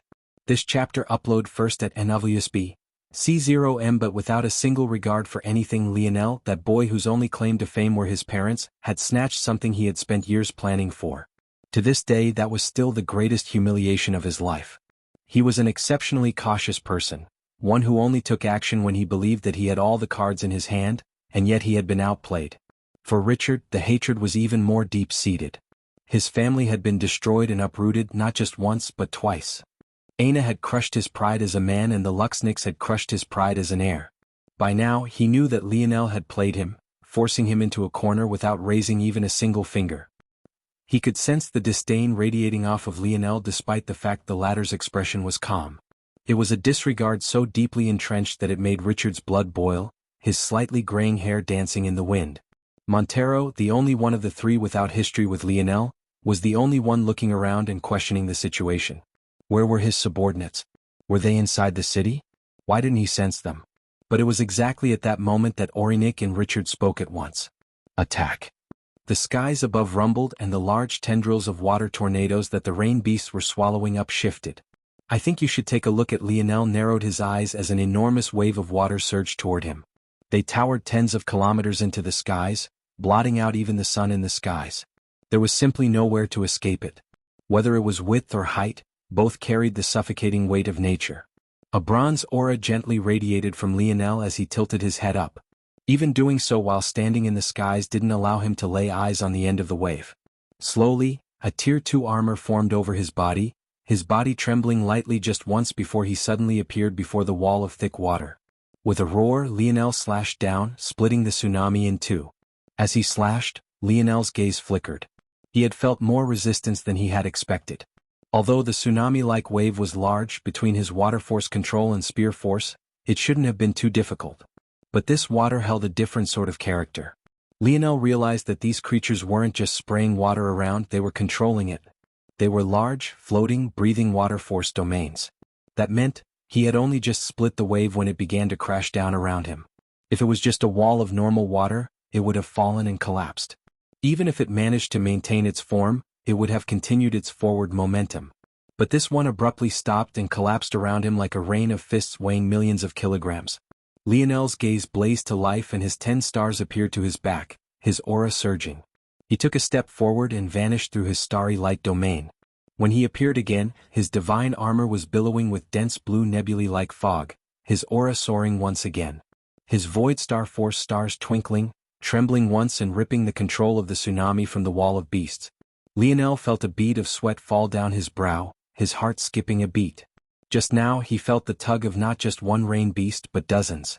They were sharing control of these waters, making stripping the control away several times more difficult than it should have been. Even so, Lionel's spear didn't pause. With a sweep, his spear followed a wide arc. The tsunami to his back became a sharp, slicing wave and it surged toward the oncoming army. However, the rain beasts made no attempt to fight back. They only continued to float forward slowly, their size still expanding. When Lionel's slicing wave hit them, their cotton bodies rippled slightly before all the water was swallowed up and they grew another size. Lionel's gaze couldn't help but narrow. Chapter 2027, published at 7th of August 2023 1:22 and 34 seconds p.m. Chapter 2027. Sneer: if audio player doesn't work, press stop then play button again? Richard sneered. Even the unmodified rain beasts at this size were practically immune to water force. Let alone water force because they could expel so much water at once, their defenses were nigh impenetrable. Punching them quite literally felt like punch a large ball of cotton. It wasn't just a look, it was a feature. There was a reason the rain galaxy didn't allow them to get this large. Although they were generally harmless, when they grew to a certain size they were almost undefeatable. The only real way to handle them was to take them away from a source of water and allow them to run out of water to use and manipulate, then they would become no less docile than any other domesticated creature. However, Lionel didn't even have this option. Just judging by the closing green pads, Lionel was obviously trying to protect this city. If he wasn't, he would be too foolish. If there was no one here, snatching the city core wouldn't even take any effort at all. Knowing this, how could Lionel lead the rain beasts away from a water source? The entire terrain was the water source. The shore was literally hundreds of kilometers away. Although Lionel had thought about placing the water lotus closer to the shore, he would be giving up its greatest ability in doing this, that being the debuff of fresh water. However, even that was ironically useless in this situation. It had actually taken so much effort just to rip water force from the tsunami wave just now. Lionel couldn't even imagine what it would take to strip them of the water inside their bodies, especially since there were thousands of them easily. There are only two explanations for this. Either these beasts have a massive weakness that I haven't spotted yet, or they were trying to be secretive. Lionel couldn't see how these three had only made this much progress with this kind of trump card. If Lionel had had these rain beasts, not only would he had not needed to expose several trump cards, he would have already claimed the entire ocean for him and would probably be making a move onto the Nightside continent right this moment. Suddenly Lionel's gaze flickered. I see. This chapter upload first at NWSB, C0MHE had found the weakness. Unfortunately, it wasn't quite as groundbreaking as he hoped. This weakness was simply that it took the rain beasts a great deal of time to reach this state. In this state, these rain beasts were easily worth 10,000 points each. It was likely that Orinik and Richard had chosen to exploit the same loophole that the Leo family had and imported them with just 1 point. Due to this, they had to grow these beasts themselves, causing them to waste a lot of time. If this time was removed, the fastest to form a gold-grade territory wouldn't be Lionel, it would, in fact, be these three. If Lionel hadn't ruined their plans, they would also have been the first to form an air-grade territory. If they had been allowed to grow undisturbed, the likelihood that they would have claimed victory in these air wars would likely have been won by them. Lionel's lip curled, his sneer seemingly entirely displaced given the situation. He didn't feel lucky, nor did he sigh in relief. He hadn't been lucky. The reason he had chosen to push forward with claiming all the seas for himself was precisely to avoid a situation like this one. This was the benefit of being proactive and knowing when to push and when to be conservative. As far as Lionel was concerned, he didn't feel like he was backed into a corner. In fact, he felt that there was no better time to deal with this threat. Lionel held out his spear just as Richard and Orinik began to feel a bubbling rage caused by his reaction.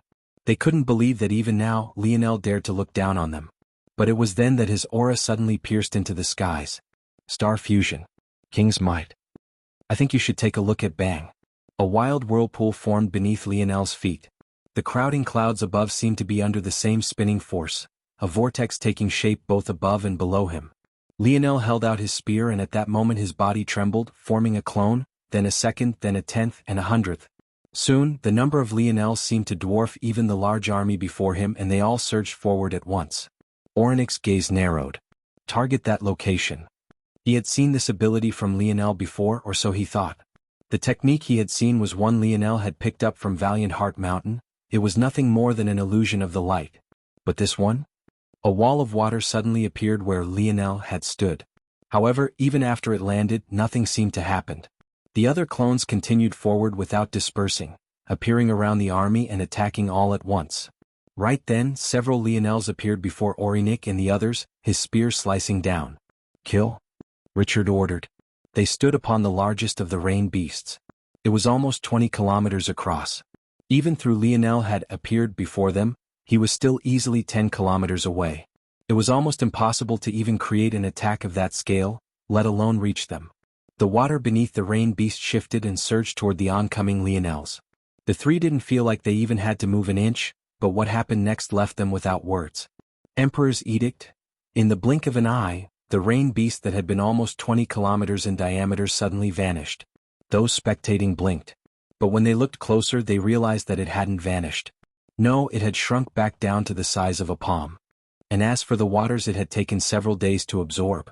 It was hovering behind Lionel as though a miniature planet. Wielding it like a weapon, Lionel's slash continued, his gaze filled with a menacing light. Chapter 2028. Published at 7th of August 2023 1:22 and 31 seconds p.m. Chapter 2028. Harsh reality. If audio player doesn't work, press stop then play button again. Before Orinic, Richard and Montero could react, half of their subordinates died. It was as though everything had been reversed instantaneously. The moment Lionel had grasped the weakness and the strengths of the rain beasts, it was over. His clones surged forward, slaughtering the people of the Viola, Aemon and Itatsi family. They used a strong spatial force to dodge out of the way of the other water force attacks and took down an enemy at a time with single strokes. The general warriors of these three families were no stronger than the Sky's family. Their only real strength came from the rain beasts and their special strengths. How could they withstand even a single blow from Lionel's clones, let alone Lionel himself? Orinic seemed to see red. His immaculate style of dress immediately became disheveled as the rain of water from above ruined his perfectly groomed hair. In just a single attack, he had lost his air of superiority in its entirety. Lionel's figure flashed as he grabbed the now palm-sized rain beast out of the air. He stood silently in the skies, observing it as though the battle around him had little to do with him. Fear gripped Montero. Lionel stood no more than 100 meters from them, having crossed such a large distance as though it was nothing. Watching his people fall around him, his heart trembled uncontrollably. Unable to withstand the impact anymore, he reached for his badge, crushing it. This chapter upload first at NWSB. C0M. Lionel looked up from the adorable ball of blue cotton in his hand. In its small size, it felt much more like a living, breathing creature. It rolled around without any sort of concept of danger, making odd blooping sounds as it rolled around. It was clear that it was harmless and as innocent as a blank slate. So, Lionel didn't care to take his attention from it. Even so, Lionel didn't do anything as Montero escaped, he and the rest of the Aemon family vanishing along with him. Instead, Lionel simply looked up into the skies. Capture him, he said lightly. Montero appeared in the depths of starry skies, grabbing his heart as he took deep breaths. He had heard Richard and Orinic talk about Lionel all the time. The amount of hatred they had toward him, and their constant fixation on revenge, made it seem as though they were on the same playing field. Although he had heard about some of the feats Lionel had accomplished while in the Void Palace, it was easily drowned out by the feats of others, or just too ridiculous to accept. For example, when Lionel cleared dozens of floors on his first entry into the Void Tower. Even those that had been there didn't believe it, let alone those who hadn't. So, in Montero's eyes, Lionel was always someone that it wouldn't be a problem to deal with if they put their heads together. It was also not helpful that before all of this had happened, his confidence had been slowly growing every day thanks to the benefits he had gained from the Cataclysm Void as an owner of a world spirit. But the moment he had seen Lionel like this, face to face, witnessing his presence, the pressure he gave, his aura, Montero had entirely forgotten how to breathe. The gap was so large that he couldn't even fathom it. Even after several deep breaths, he couldn't seem to calm down at all. And that was when Lionel's eerie voice penetrated his soul. "I think you should take a look at capture him." The words echoed to everyone as though Lionel was whispering right into their ears. Just like before, Lionel had bypassed the restrictions of the dream force as though they weren't there, and just like that, everyone who hadn't been paying attention to this clash suddenly couldn't take their eyes off of it. Montero's eyes widened. He felt a cold chill travel up his back and his head spun toward the Morales family. No. I survived fair and square. This isn't right. Is the Morales family going to break its own rules? The Morales ancestors weren't even looking at Montero. If Lionel actually expected them to capture Montero for him, he was sorely mistaken. He wasn't yet the patriarch, and even if he was, no patriarch could order around the ancestors as he pleased. The patriarch was a functionally lower level than them. The position was only to deal with affairs at and below the seventh dimension. They frowned a bit, feeling that Lionel was actually a little too arrogant if he believed this. But before they could go down this line of thought much further, a mass of swirling dark force suddenly appeared behind Montero.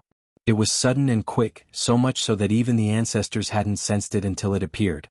Out from within it, a mature beauty stepped out. A long black dress clung tightly to her curves, a powerful, streamlined body hidden within. It was clear that she had more muscle than the average female, but rather than distracting from her femininity, it accentuated it, making it bolder, more exotic, more beautiful.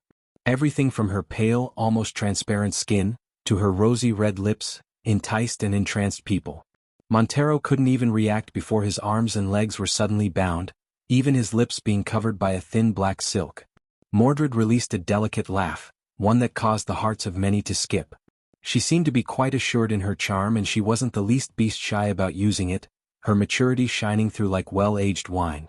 With another step, she vanished into her ball of twirling dark force, leaving the line of senses for the other ancestors. No matter how they looked, they couldn't seem to find her at all. Just when everyone thought it was over, a streak of golden light appeared.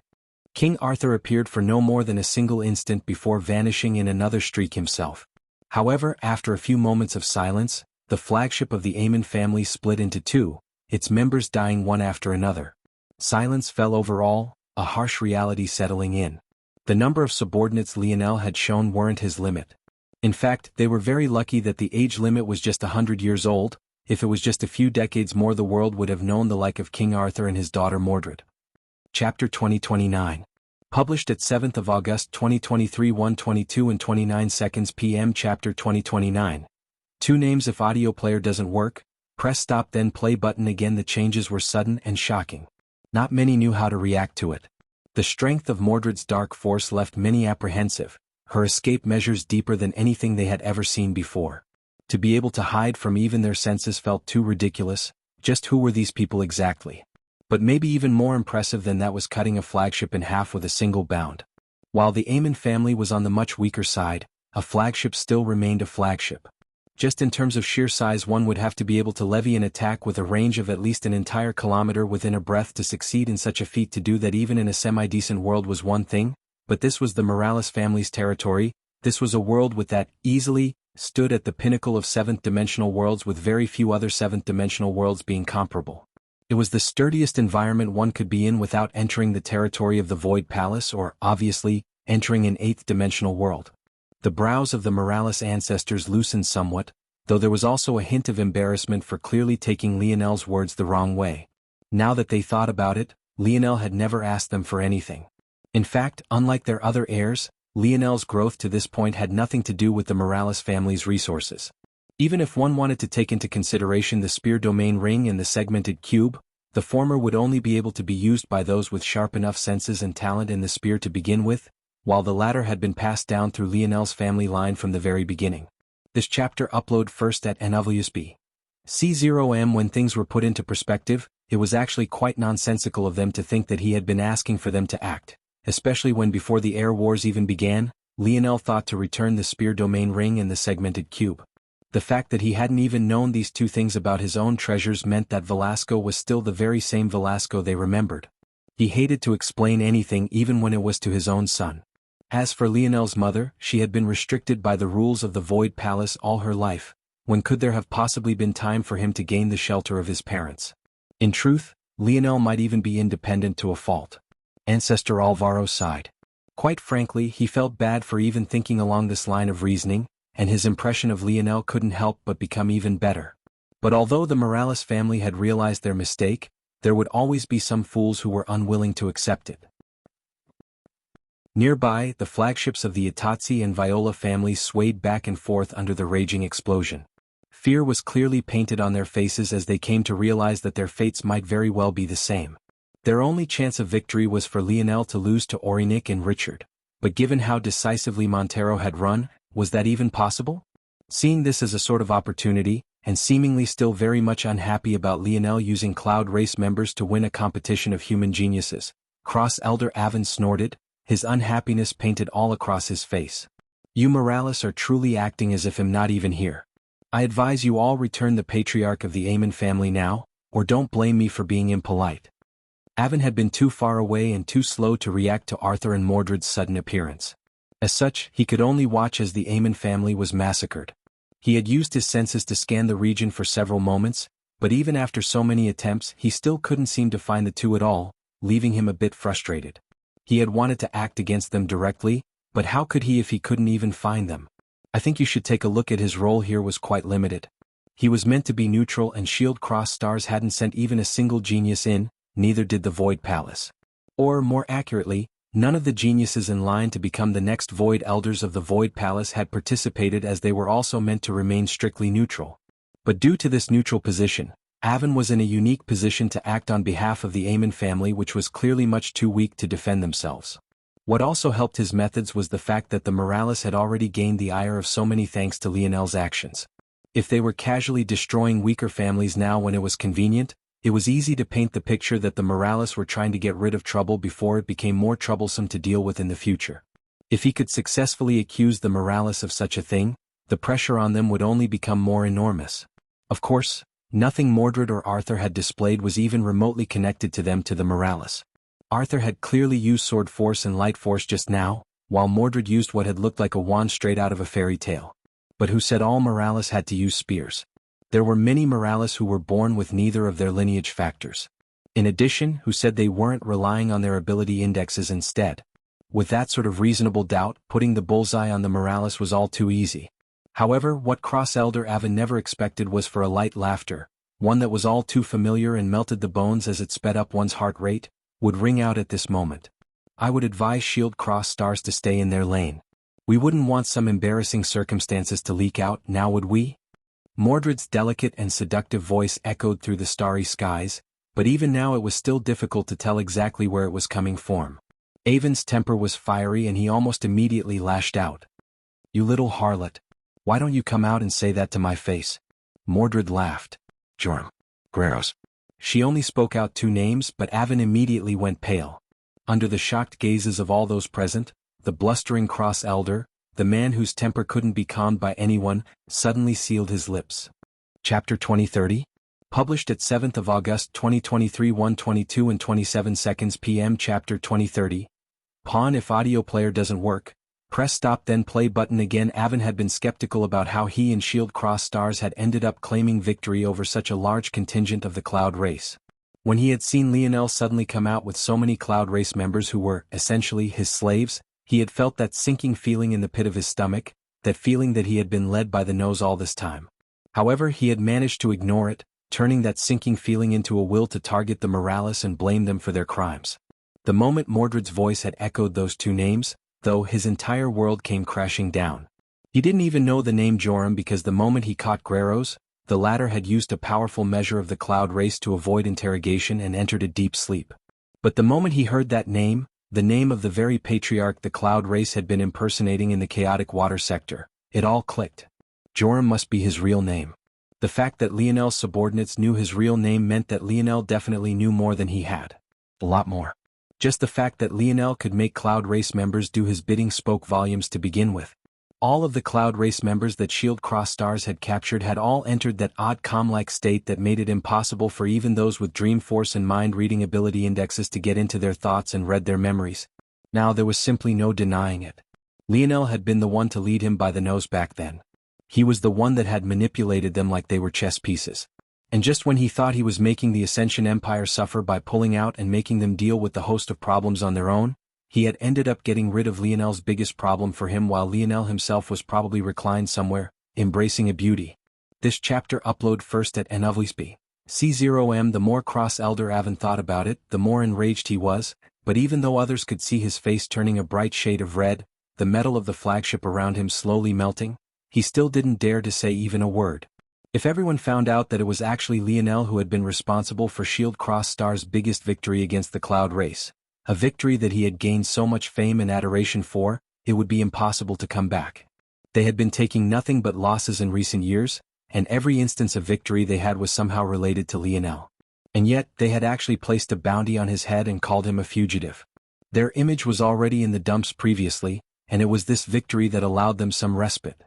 Avon simply couldn't allow the world to learn about this. At least not now. Mordred's laughter rang through the starry skies. It was exceptionally nice to listen to, but to Avon's, it felt like nothing more than needle pricking at his eardrums. His fury could have taken tangible form if he allowed it. The ancestors of the various families, even the Morales, couldn't help but frown.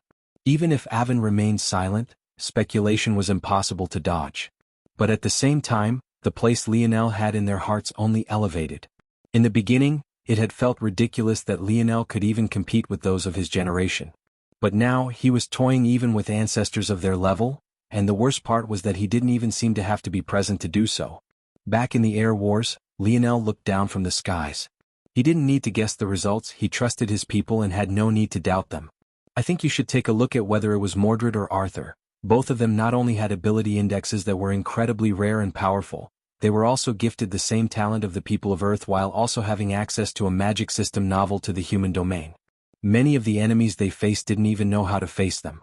The only enemies they had ever struggled against were members of the Cloud Race, which were far more talented than most humans to begin with, and members of the four great families whose strength spoke for themselves.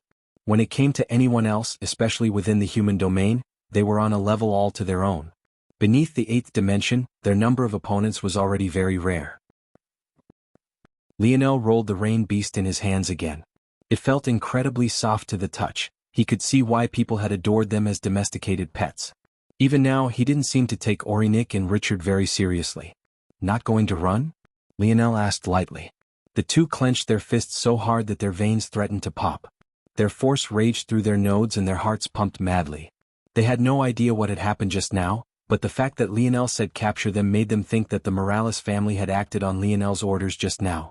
That made them realize that there was no way out aside from victory. After a moment, Aurinik took a breath and exhaled, calming heart. His hands slid into the hems of his robes, one of the very first things he had traded for as a man enamored by his own appearance, and slowly slid them off his shoulders, revealing well-cared-for dark brown skin and a chiseled physique not very much shy of Lionel's own. Richard began to age quite visibly, but his back was still as straight as a javelin. His beard grew and became wizened and gray, billowing in the wind as the hairs on his head grew more sparse and willowy. Suddenly, a dark force erupted from Aurinik that finally made Lionel's eyes narrow. "I see," Lionel suddenly said. "You're actually a pawn of Third Nova?" Lionel spoke slowly, his gaze focused entirely on Aurinik. Chapter 2031.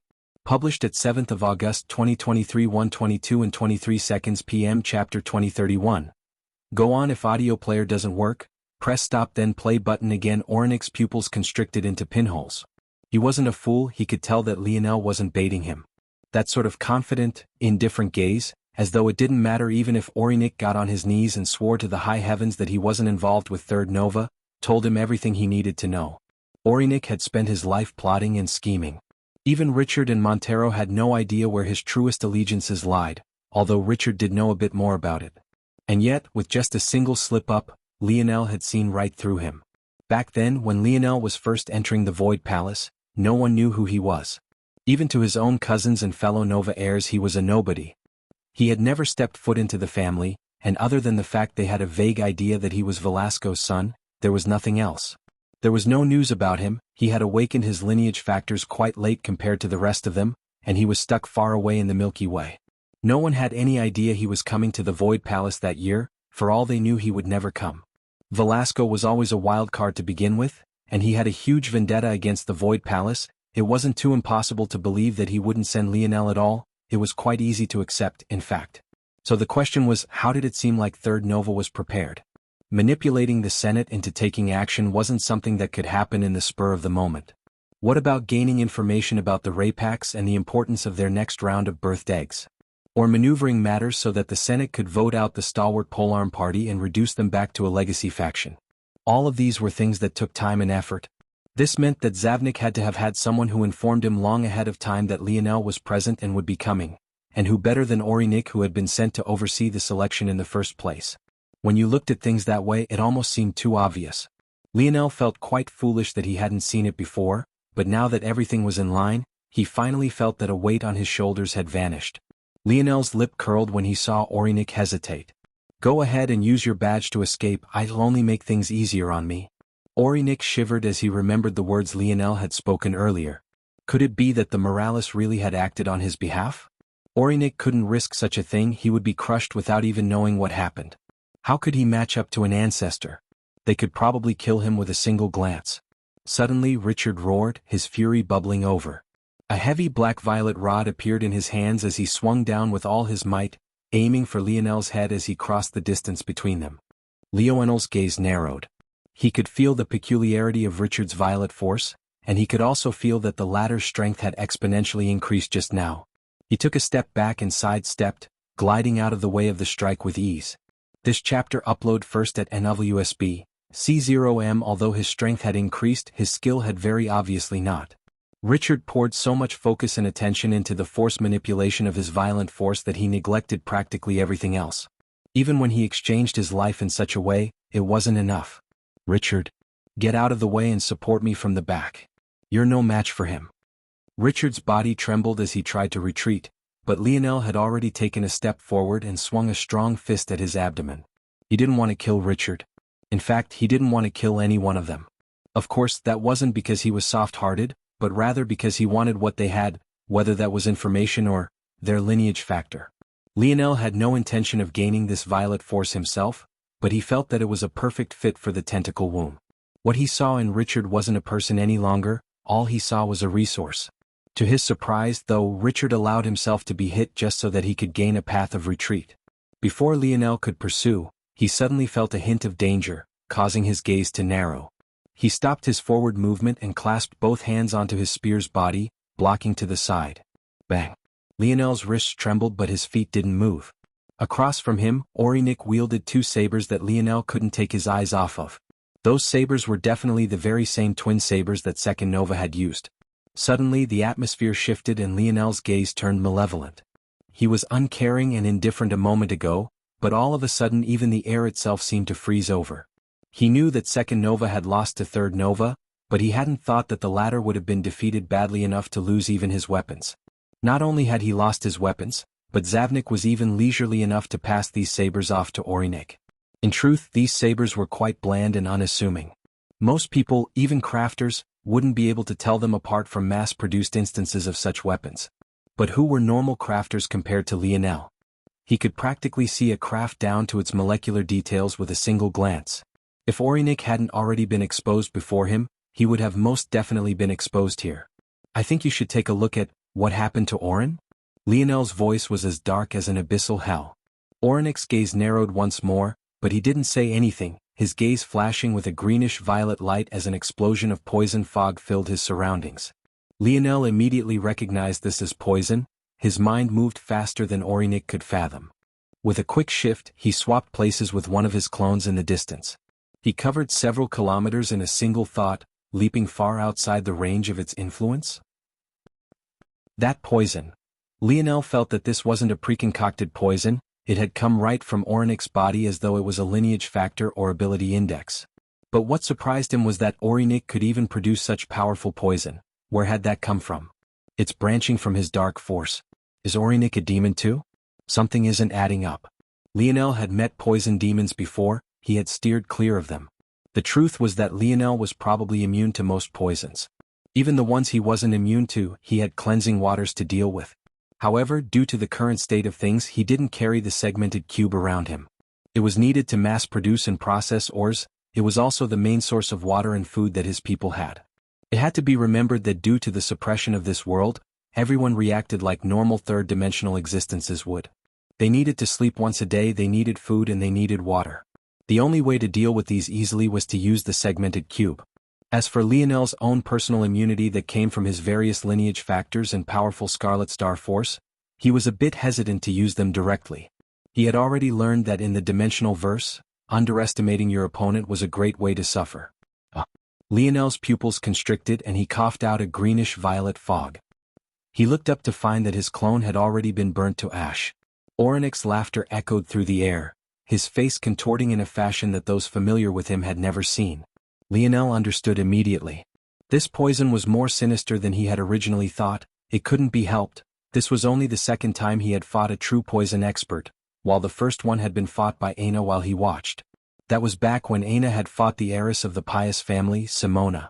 But Aina was entirely immune to all poisons due to her ability index, so it was obvious that this experience wasn't as helpful as it should have been. Orynik's poison was able to target him through his force alone. It was incredibly mysterious, there wasn't even a direct connection between himself and his clone, and yet he had suffered anyway. Lionel's gaze narrowed and he immediately circulated his Scarlet Star Force, making use of its destruction characteristics to target the poison. But his pupils could only constrict when he realized it was useless.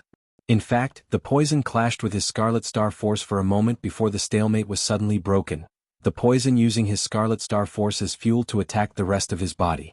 The echoes of Orynik's mad laughter boomed across the skies. I've waited too long for this. Since you've already exposed me, there's no need for me to hold back any longer. Orynik's lips spread with a wild grin. Go on and use your badge to escape. Returning Lionel's words to him, he felt an endless satisfaction. Chapter 2032. Published at 7th of August 2023 1:22 and 21 seconds p.m. Chapter 2032. Without hesitation, if audio player doesn't work, press stop then play button again. Lionel's clone vanished into a push of green ash. Along his own body, greenish-purple veins began to grow larger and larger in size. He was already incredibly vascular due to his metal body to begin with, but now it was exaggerated to the point of being grotesque.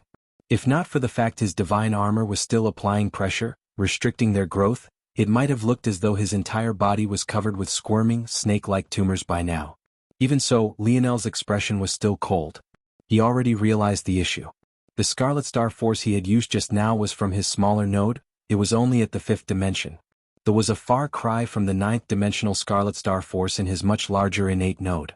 The limiting factor here wasn't Scarlet Star Force itself, but rather his own limitations. He had thought about allowing his smaller node to grow larger many times, but having a weaker form of Scarlet Star Force in his body made it very convenient to study it. It was akin to simplifying a complex math problem. In addition, it made things much easier on his body when his Scarlet Star Force was weaker. That said, the last time he had improved his Scarlet Star Force innate node was well before he had formed this level of metal body. He knew well that his body could withstand far more now than it could before. In addition, his control over Scarlet Star Force now, after his most recent breakthrough, was akin to night and day. This poison. Interesting, poison and venoms alike might have a wide array of differing functions, but they all had one fundamental goal: to stop a portion of the body from working as intended. The methods by which they could do this were almost too numerous to count. This poison worked by attacking the most important system in the body of a dimensional practitioner, and that was the force nodal system. Of course, this system was just an extension of the circulatory system and could be said to be the same thing. It fed on force, catalyzed its own creation, expanding while also forcing blood to pump faster and faster. Usually when blood vessels dilate, blood pressure drops and blood flow slows. But this poison took on the best of both worlds. Not only did it dilate blood vessels, but it increased blood pressure. Lionel couldn't help but narrow his eyes. The worst part was that any attempt to get rid of this poison through force, unless you had a very specific kind, would only end in making it far stronger. That said, in the midst of Orynik's mad cackles, Lionel suddenly flexed. His control over his body wasn't something the likes of Orynik could even fathom. In one sweep, he forced all of the poison pumping through his body toward his larger kidney. This wasn't even difficult for him as it didn't require changing any of the way his body functioned. Blood was meant to be filtered through the kidneys to begin with. The moment the poison came into contact with his larger innate node, and even his smaller of the two, it was crushed. This chapter upload first at NWSB. C0 min the blink of an eye. Lionel went from a bulbous mess to a normally sized human once again. Even so, Orinic's laughter only grew more uproarious. In his estimation, the same thing that had happened to Lionel's clown had happened to him. He had blown up like a balloon, leaving nothing but a rain of green ash. Of course his armor had shrunk back down, there was nothing pressing up against it any longer. The only reason Orin had lived for so long was because he had recognized the poison and stopped using his force immediately. In fact, he had even expelled what remained of his force from his body, leaving him especially weak and vulnerable. But Lionel, like a fool, thought that he could brute force his way to health. He had made the most foolish decision he could have possibly thought of making. However, Orinic's laughter came to a frightened halt when Lionel suddenly rotated his shoulder as though he was stretching it. Lionel didn't make many more movements than that, but it was already enough for the entire battlefield to become pin-drop silent. Lionel was lost in his thoughts, wondering about something. I wonder if it's possible to create antibodies for a poison on the spot. I have a great deal of control over my body. The sharper my mind becomes, the more of it I can control. But enlisting a specific kind of antibody, Lionel felt that it would be difficult. He didn't have that degree of freedom with his body yet. But Aina probably did. Well, her body reacted immediately and she would form the antibodies necessary. If he had her in his dream world as she did so, he could probably observe the process and copy it. He could use Dream Class to enter a state similar to hers and counter every poison. It was a working theory, but his main goal for this wasn't to save himself, although there was some degree of importance in that. After all, as he learned most about force manipulation, the more he realized how dangerous people could be. There was definitely a poison master out there who had a force that Lionel's Scarlet Star force couldn't handle. Having such an ability would be important to counter such a person, but even more importantly than that, Lionel was worried about his subordinates. If he could manifest antibodies to help them, then have Aina refine them into a detoxification force pill, his army would also become immune to poisons. I think you should take a look at poison masters were incredibly rare, and he had a good relationship with the only family in this air war that had them, so he had neglected this matter. He couldn't allow this to happen again. He would only make a mistake once. It should work. There's about an 80% probability. It still needs to be refined a bit, but in another few hours I should have a perfect method. That way countering Third Nova in the coming battle will be easy. Lionel snapped out of his thoughts and looked up, seemingly only now remembering that he was still facing off against Orinik. Anything more to say? He asked lightly. If that's all, he'll send you only your way now. Lionel took a step forward and Orinik suddenly took a step back. His gaze was filled with the incredulousness of the situation. Orinik was very well aware of just the kind of strength behind that poison. If he realized it even in the vicinity of an eighth-dimensional expert, there was a great chance that they would be incapacitated for a long while. Of course, his force manipulation was still too limited to kill such an expert, but in the time they were immobile he could definitely escape. However, not only did Lionel withstand it, he seemed to have recovered even faster than they would have. His momentum hadn't suffered in the slightest and he looked as though his aura was just as robust. Orinik grit his teeth. This was already his greatest trump card. Usually he would save it, but the moment just now was too perfect and he had even succeeded. He hadn't seen a future where all of this would actually be completely useless. Taking a breath, Orinik calmed himself. Run. That was the only way out of this matter. Without hesitation, Orinik turned and fled.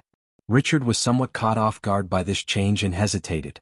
Orinik had just told him to back up and support him from the back, but now he was running? Richard felt a deep disgust within him when he thought about having to run away once again. How many times would he have to run? How many times did he have to suffer this same exact fact? All sorts of disgust and nausea rippled through his body. Tears of humiliation streamed down his cheeks as he turned, shooting through the skies after Orinik with the faster speed he could muster. Lionel raised his foot and suddenly vanished, appearing before them in an instant. Weren't they a bit too naive to believe that they could outrun someone with such high attainments in spatial force? It was nothing more than a childish dream. However, when Lionel blocked Orinik, his gaze couldn't help but narrow. In his hand he held a familiar device, a sundial. Orinik held a grimace on his face when he saw Lionel appear so fast, but Lionel could see the twinkle in his eye. Even now he was clearly scheming. What Orinik didn't know was that he couldn't possibly match up to Lionel's speed of thought. In that brief instant, Lionel had already realized what Orinik was planning. In fact, from this plan, Orinik even potentially baked in the possibility that Lionel would realize what he was doing.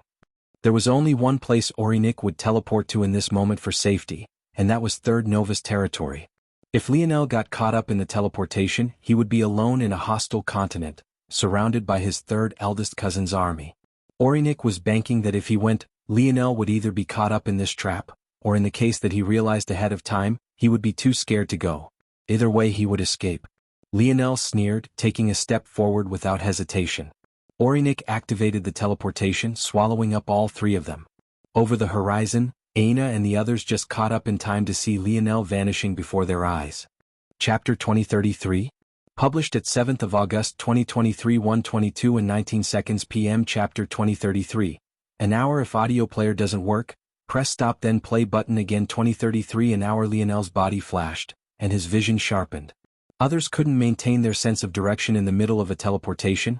One would end up feeling weightless and would become unable to tell which direction was up, which was down, and where left and right was. However, Orinik had miscalculated. Not only could Lionel maintain his sense of direction, even his vision wasn't obstructed. He could feel the swirling mass of space splitting open before him. Lionel had known that he could do this intuitively, but this was the first time he had truly done it. He could feel that his comprehension of space was shifting and molding to the changes around him, but he quickly snapped out of it and suddenly reached forward. Orinik, who couldn't see or orient himself at the moment, felt a suffocating pressure squeeze around his throat. At first he thought it was just an oddity of the teleportation, but when his vision cleared, his pupils couldn't help but constrict. To his horror, Orinik looked forward to finding Lionel right in front of him, his throat clamped down. Right to his side, Richard was in a vice-like grip as well, both of their feet dangling from above as they struggled to push blood flow to their brains. While practitioners of their level could last a very long time without breathing, that was only if their blood continued to circulate normally. Lionel's palms weren't just restricting their breathing, his fingers clamped down on the important blood vessels of their necks, making them feel lightheaded as they struggled. Help! Help! This was Orinik's only option. He felt that they should be close enough to Zavnik's territory now. Calling out should bring down hell upon Lionel. In fact, because he had brought Lionel, he might not even get punished for this failure. Orinik could tell that while Zavnik was hyper-fixated on first and second Nova as his only competition, only he knew that Lionel was a true monster. Orinik had tried to explain these matters to Zavnik in the past, but the latter simply brushed it off. How could Third Nova believe that a sixth-dimensional existence could threaten him? Then again, Orinik had a hard time understanding what it was that Zavnik was thinking half the time. Even now, he wasn't 100% certain of what his plans were. All he knew was that he needed help right now, and a lot of it. So long as Zavnik could come with his army, there would be a chance for survival. Lionel should also be smart enough to know that he wasn't a useful bargaining chip, so he just had to. Orinik froze, his body shuddering. This location wasn't right. Oh, you've noticed? If I can orient myself in a spatial tunnel, you think I don't have the ability to step out of it early? Did you think I would let you drag me into such a trap? Lionel tilted his head somewhat, his smile light and inviting. But at the moment, it looked like nothing more than a reaper's kiss to Orinik. This chapter upload first at NWSB, C0M. You know, they say that scheming is useless in the face of absolute power, Lionel continued, and I think that's actually true. But the difference is that the definition of absolute power from person to person differs greatly. To you, I've long since reached that level. Against me, no amount of planning, no amount of preparation, no amount of scheming would be useful. Orinik felt his heart shatter. It wasn't literal, but his body felt like it had lost all of its strength. Hanging in the air, looking into Lionel's eyes, feeling his cold indifference, he realized that the boy back then he could have crushed with a single hand had long since soared well beyond him. If he had only known that the Lionel he met back then was a young man who hadn't even been in the dimensional verse for even a handful of years, he would have understood things much more thoroughly. They had simply never been on the same level. To his surprise, though, Orinik felt his badge shatter. It wasn't him who had done it, but clearly Lionel. Richard's heart was even more dead than Orinik's was. He didn't even react to his badge shattering, the blacks of his eyes sinking deeper and deeper. He had well and truly lost. Orinik felt a sharp pain before he disappeared, feeling that something had been gouged out of his body, but he didn't have the luxury of thinking about it. He already knew that the moment he left, he would find himself in the hands of others. His life was pretty much over now. Lionel didn't care very much about the feelings of the two of them. He had always been a compassionate person, but he was just as easily able to turn it off against the people who targeted him. He didn't blame Richard in the past for what he had done. Back then, when the latter tried to marry Aina, He hadn't even cared to go and stop the marriage in the first place, so how could he retroactively be enraged by such a thing? What he hated Richard for was not for this, but rather the rumors he had spread about his mother. That was simply unforgivable. If it wasn't for Eleanor telling him that he was more useful alive back then, Lionel would have long since killed this person. But then he had the audacity to hold a grudge and target the Ascension Empire years later. Then there was Orinik. The rumors he had spread back then about the authenticity of Lionel's amethyst token were true enough. Lionel wasn't enraged by this, he was enraged by the intention behind the action, and then the further steps he took to profit from his and Aina's life and death after they had entered that dangerous zone. The two of them didn't deserve his sympathy and he didn't care for it. They were only alive because they were more useful that way. I think you should take a look at as for the sharp pain that Orinik had felt before. Lionel looked down at his hand to see a bloody organ. It was a gallbladder of sorts, but this was filled with poison. But what was interesting is that when it was implanted into a body, it worked almost a lot like an innate node would, but this innate node was capable of evolving. It was fascinating. Lionel didn't believe that Orinik had been born with this organ naturally. He had found it by scanning Orinik's body with his dream world, and around the location this was found there were almost unnoticeable irregularities. This meant that this wasn't an original part of Orinik's body. Somebody implanted it? So they gave him this ability, he wasn't born with it. But how could it be so seamless? Who has the skill to? Lionel's gaze narrowed. It had to be Third Nova. In fact, it was very likely that Orin had been poisoned as a result of this, and that was why he had lost so easily and silently. Orinik wasn't a demon, but somehow he was able to gain demon-like characteristics through this method. Lionel shook his head. Just what was going on? The Silver Empire had ties to demons. The Morales family had ties to demons. The Suyard family likely had ties to demons. The Three-Finger Cult had ties to demons. What was the story behind this? Was the demon race infiltrating the human domain like the Cloud race had? Something wasn't adding up here, it didn't make any sense to him at all. Why did so many powerful existences have ties to the one race that was the most evil?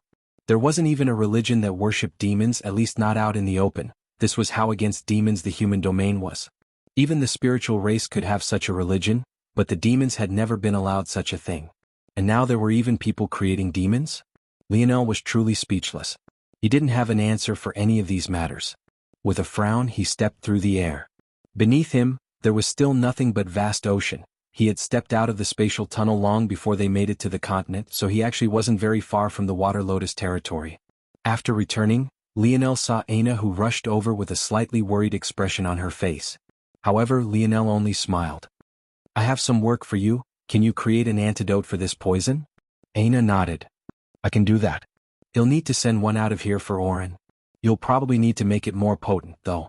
I'm only about 60/40ths on whether or not they use the same poison. But if I'm correct, it's like the same derivatives but just far more powerful. Aina nodded. She didn't know who Orin was, but she assumed that he must have been Second Nova. Lionel at least kept them updated about certain things. Give me an hour. Those paying attention to this situation were rendered speechless. An hour? They looked toward Orin's body. He had been silent for a long time, but his skin was already turning a terrible black-purple color that wasn't natural in the slightest. Even his sweat had begun to turn toxic and foul. This person was already at a point that only an ancestor of the Omen family could cure him. How could a sixth-dimensional little girl possibly have a solution in an hour? But under the astonished gazes of those there, Aina actually cut the bloody organ open and swallowed the contents. Chapter 2034. Published at 7th of August 2023 1:22 and 17 seconds p.m. Chapter 2034. Where? If audio player doesn't work, press stop then play button again 2034 where? Aina stood in silence for a while, but to the surprise of many, her expression didn't change at all, nor did she erupt into a burst of ash. She didn't seem to have ingested any poison at all. Even if she was immune, she should have at least felt some pain, but she didn't react like that in the slightest. There were certain ability indexes that could allow one to be immune to certain poisons, but everything had their limits. They couldn't fathom why it was that Aina would be so confident. Even those immune to poison wouldn't necessarily go out of their way to consume it, let alone so much of it in a single sitting. Of course, how could these people know that Aina was used to far more pain than this? As a child, she would probably be thankful if she could spend a day with this sort of pain. It wasn't until she consumed Lionel's cleansing waters for the first time that she reached a state where that pain instead became itchiness, which was far easier for her to handle. Plus, Aina had the ability to subconsciously understand everything she was about to put into her body. If she looked at the poison once, she obviously knew the moment she touched it whether it was within her capabilities to handle or not. After several moments, Aina nodded to herself lightly. She listed off quite a few things. At least these territories will be useful for something, Lionel said, looking toward the water lotus territory. All of the previously planned force pills obviously had materials that were likewise previously prepared by Lionel. He wouldn't leave such things up to chance. However, this poison was obviously a curveball, and unlike metals, Lionel didn't have a large supply of force herbs. However, the water lotus territory had them available for purchase. It was a function that he had ignored because it was of little use to him. After all, Aina was the only force pill crafter of adequate skill that Lionel had by his side, and she was already swamped with work. While force herbs could have some effect on their own, those that would be worth it were far too expensive. Lionel was already beginning to feel the pinch of a lack of points currently, so he didn't want to waste the few he had. That said, now this was a matter of life and death. It wasn't just Orin but his armies as well. If he wanted to face off against Zavnik, he needed a counter to this poison. If he didn't have one, he might as well pack his bags now. Even he needed a counter. Although he could rely on his innate nodes, it wasn't good enough. This poison still eroded force away, and there were many entry points to his body that it could use. If he had to circulate his force to his innate nodes first before he could get rid of it, over time, the amount of force he would lose in doing this again and again would be too much. Essentially, it would drain his stamina far faster than it should. This chapter upload first at NWSB. C0MIF Orinik had been smarter, he could have used the poison like a continuous domain to drain Lionel over time. But the first problem with that is that draining Lionel is only an option you could take if you were confident in surviving until he was out of stamina. The second problem with that would be Orinik running out of poison. Clearly this wasn't a natural part of Orinik's body. Aina had to drain the entire rest of the contents to understand everything she could about it. That likely meant that there hadn't been much left. But this didn't mean that Zavnik wouldn't be able to do so. So, Lionel observed Aina very carefully. He had every intention of paying close attention to her changes to see if he could come up with a perfect counter. After buying 2 sets of materials, one for Aina, and another for Anastasia to grow in bulk, Lionel began to watch Aina. She didn't seem to mind. In fact, she felt an odd sort of peace with Lionel watching over her. Although they were in the middle of the ocean, it felt like home. She pressed 2 fingers against her brows and then extended them. From between her brows, a strand of thick reddish gold liquid came out. Just from the faint smell, Lionel knew that it was blood, but aside from that, it also carried the hint of a fragrant flower smell. Those who were watching couldn't help but shudder. A blood refinement method? It wasn't that they had never heard of such a method, but it was so impossibly rare that there wasn't currently even a single other person who could use such methods. In fact, it was so rare that maybe only a handful of others had been capable in the past. All of whom were blood sovereigns. At that moment, the entire atmosphere around Aina seemed to shift.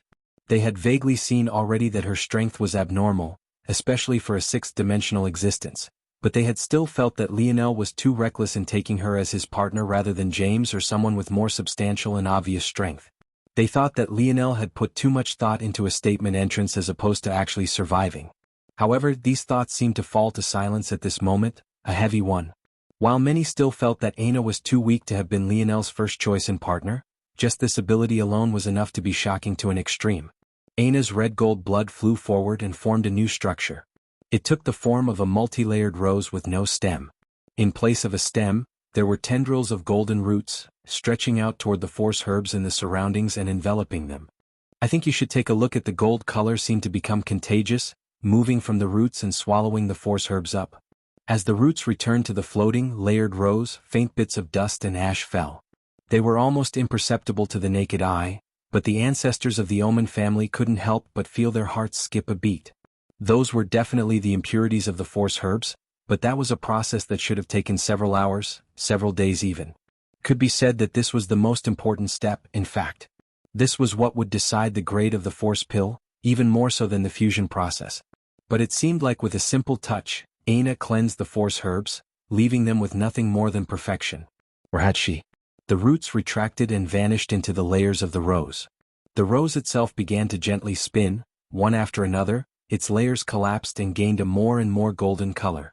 A rich fragrance began to fill the air, but the process remained delicate and smooth. The shocking realization that a sixth-dimensional existence had just refined seventh-dimensional force herbs hit the spectators like a speeding meteor. They had been so distracted by everything else that they hadn't had the time to fathom how that could even be possible. Suddenly, the last layer of the rose collapsed and closed softly, leaving the form of what looked like a yet-to-bloom flower.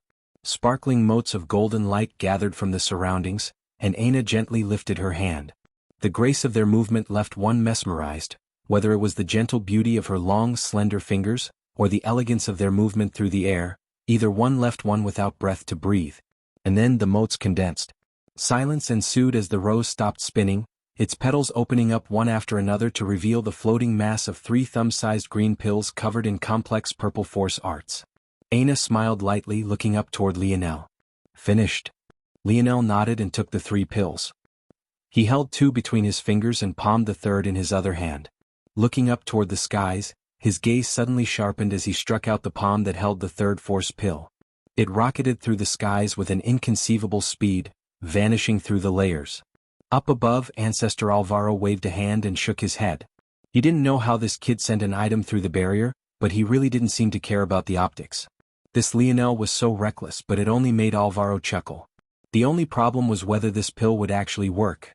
How could he not be skeptical? He looked toward the Omen family, but they were a blank slate.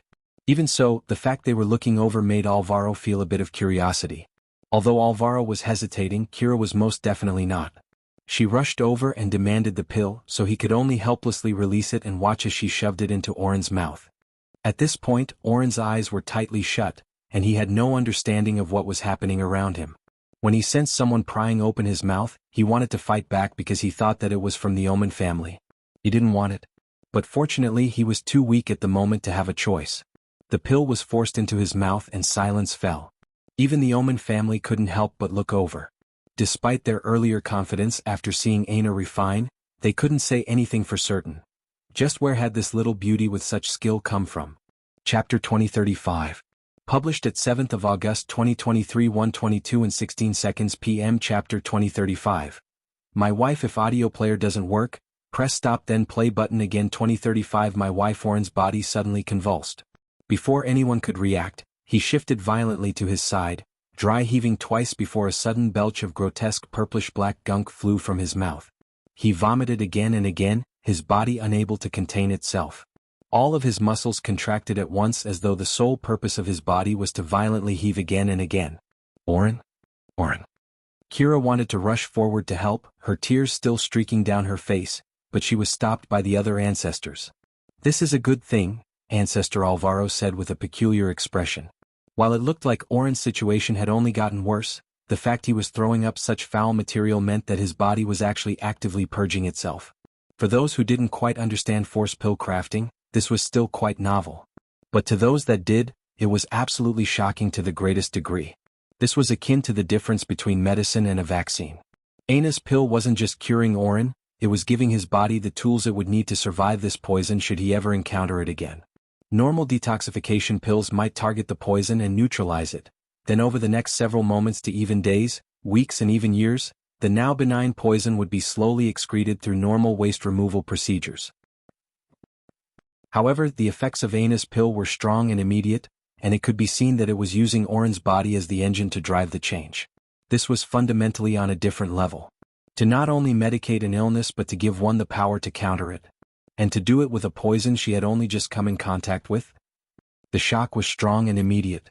The ancestors of the Omen family were stunned silent. There was only one grade of pill that could do this.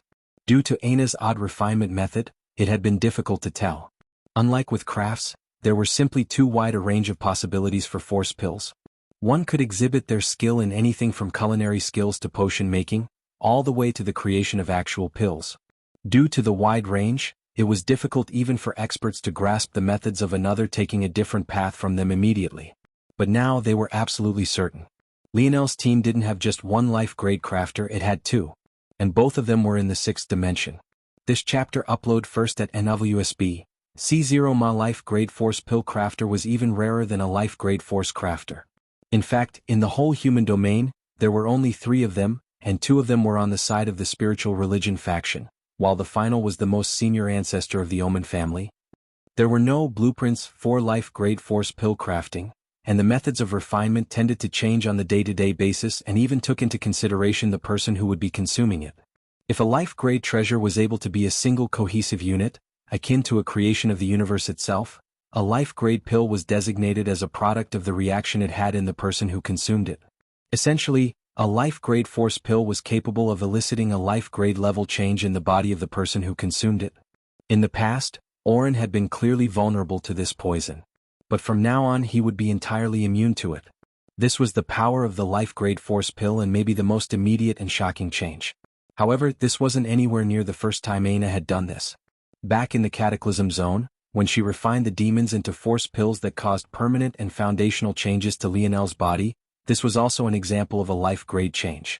Adding to one's strength was easy as a force pill crafter, but improving one's foundation and reworking efforts they had accumulated in the past was on an entirely different level. A crafted treasure would always be an external item, but a force pill that could so fundamentally change the very anatomy of a person was akin to a holy grail. These sort of pills could build armies, they could make up for weaknesses. They could even create lineage factors. And yet, this little girl in their eyes, with so much strength and potential at her fingertips, happily smiled at Lionel and followed along with him without a word. At that moment, the name Aina suddenly skyrocketed to the top of every list imaginable. Even the likes of Cynthia had never been able to compare, even at her height. The difference was large and obvious, plainly so. Cynthia was a force crafter and a force pill crafter. However, while she was a life-grade force crafter, the life grade of force pill crafting had evaded her grasp for countless decades now. She had long since entered the 8th dimension, and yet this 6th-dimensional young lady had already surpassed her. I think you should take a look at the weight of this matter was absolutely enormous. If the Morales family crowned Lionel as their next patriarch, didn't this mean that the Morales family would gain Aina as well? The value of such a thing was beyond Aina herself, but what experiences she had. Couldn't she guide a generation of force pill crafters for the Morales family? The most shocking part of all of this was the fact that Aina didn't have the guidance of anyone. The Omen family had produced life-grade force pill crafters in the past. Their documented experiences were all there for their future generations to benefit from.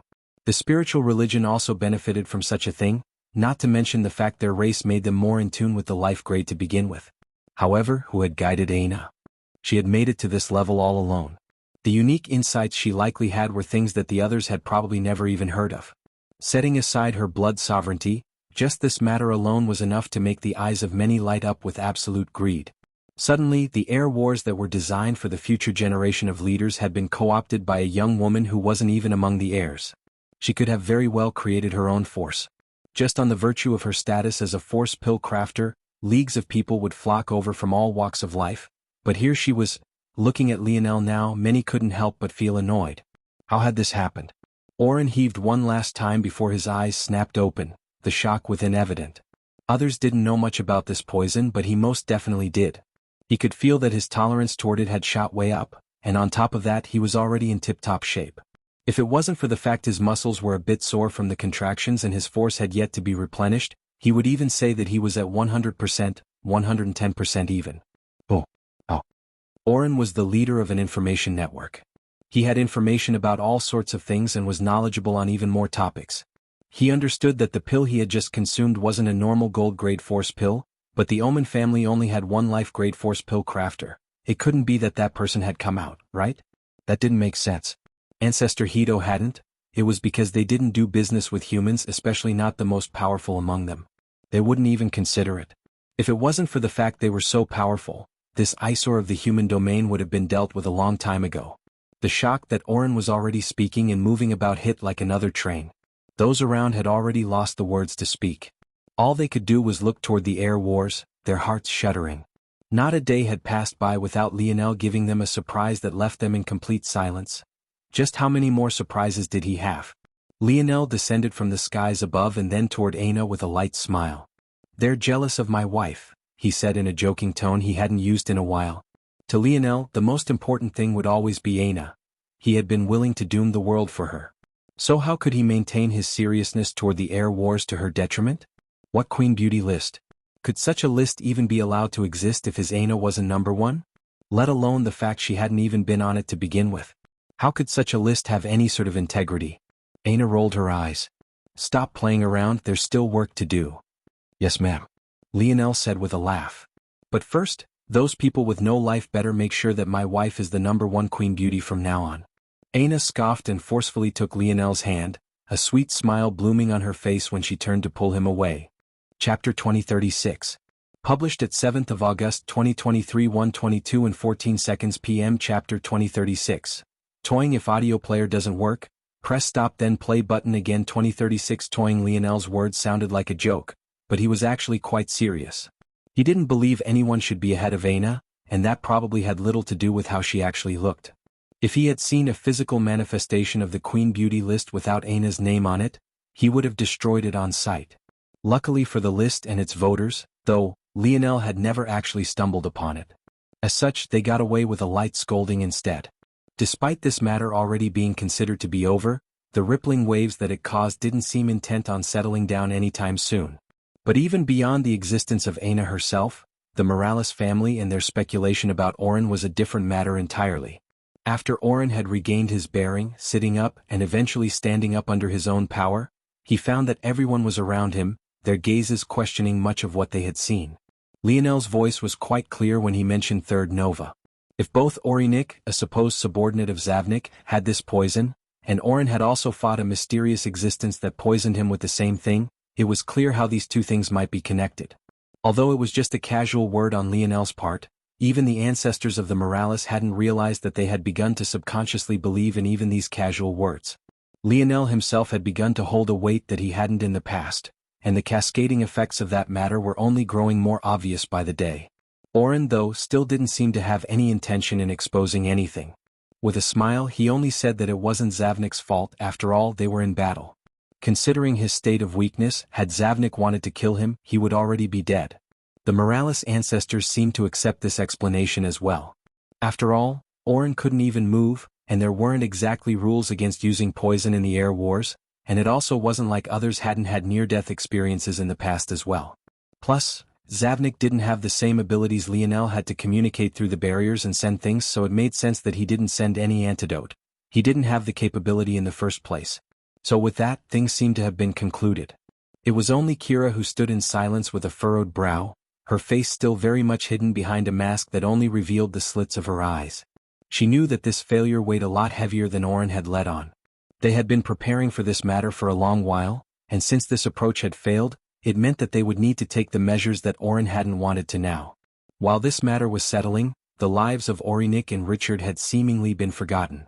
With the distraction that Aina had provided, everyone was too enamored to realize that the flagships of the Aemon family and Viola family had a striking lack of their patriarchs despite the fact they had been ejected long before Aina had sent out the force pill. Now there were three. Richard, Orinik and Montero were all chained, stranded in a foggy world of black that left them breathing hard. It felt like every time they tried to fill their lungs with air, a weight would be pressing down on their chest, slowing down their attempt. It made it exceptionally difficult for them to catch their breaths, and even worse than that, they had the uncomfortable feeling that they couldn't take a deep breath at all. This matter left them unsettled, and their eyes continuously darted around as though they couldn't even see one another despite the fact they were sitting side by side. This chapter upload first at NWSB. C0 Mat. That moment, a beauty stepped out from the shadows and gazed upon them one after another. But what made their eyes widen was the absolute monstrosity standing by her side. He must have been at least 4 meters tall, with skin as red as blood and muscles as tight as steel cords. He had 4 arms and a set of jet black horns that were almost impossible to pick out in the darkness. If not for the redness of the skin causing them to spot the abnormality, they might not have realized that this creature had horns at all. Of them all, Orinik was the most shocked. That was because while Richard and Montero only felt fear, Orinik felt not only fear but an understanding toward the kind of creature that was before him. There was no doubt in his mind this was a demon, a true-blooded demon. He almost fainted, flashbacks of a past he wanted to forget running through his mind with no regard for his peace or sanity. The hole in his stomach from where Lionel had ripped out his poison sac began to ooze with thick, black blood. As a seventh-dimensional existence, that sort of wound, especially since he hadn't lost any vital organs, shouldn't have left him so vulnerable. He could last for a long while even if it was never treated, weeks or months even. Even if he had to continue to battle, he could do so. But given his state of agitation, he seemed to be making the situation far worse. If others knew what he knew, they would likely be reacting like this as well. He felt as though he wasn't a chess piece on just a single board, but many of them, and it was suffocating him down to his very core as though several hands were wrapped around his heart. Mordred raised an eyebrow and then waved a hand. An arm of darkness manifested and slapped Orinik across the face, snapping him out of his panic attack. Orinik was many things, but weak-minded wasn't one of them. It was just that the current situation was a lot for him to bear given his past. After he had been shocked awake like this, he began to force himself to calm down. However, even after a long while, the trembling of his hands gave himself away. The demon to Mordred's back crossed his forearms over his chest, feeling a bit annoyed by the weakness being displayed here. If not for Mordred's orders, he wouldn't even be here. I think you should take a look at, so you recognize this big one, huh? Orinik's lips trembled. How could I not recognize a true-blooded demon? A true-blooded demon? Why don't you tell me what that is? Orinik had no choice but to reply. Demons were an odd race. If they were to be described, they would be a lot like how many legends of Earth describe dragons to be. They were exceptionally promiscuous, they spread their seed everywhere, and the number of variations of their kind depending on the species and races they had mixed with were nigh infinite. This was why Lionel had never run into two demons who looked identical. Each one seemed to have a wide range of mutations they could or had undergone. If the demon race were to be said to have one ability, it was that they could mesh well with most gene pools, and the mutations that resulted from them were usually positive. In this way, demons and humans were actually a lot alike. Both didn't have a set path or direction.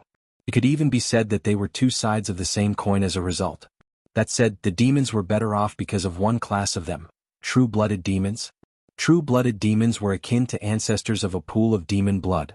If you took a family tree of all the demons in existence, along with those with traces and portions of demons' blood, and you traced them all back, when you reached the starting line you would eventually find a true-blooded demon.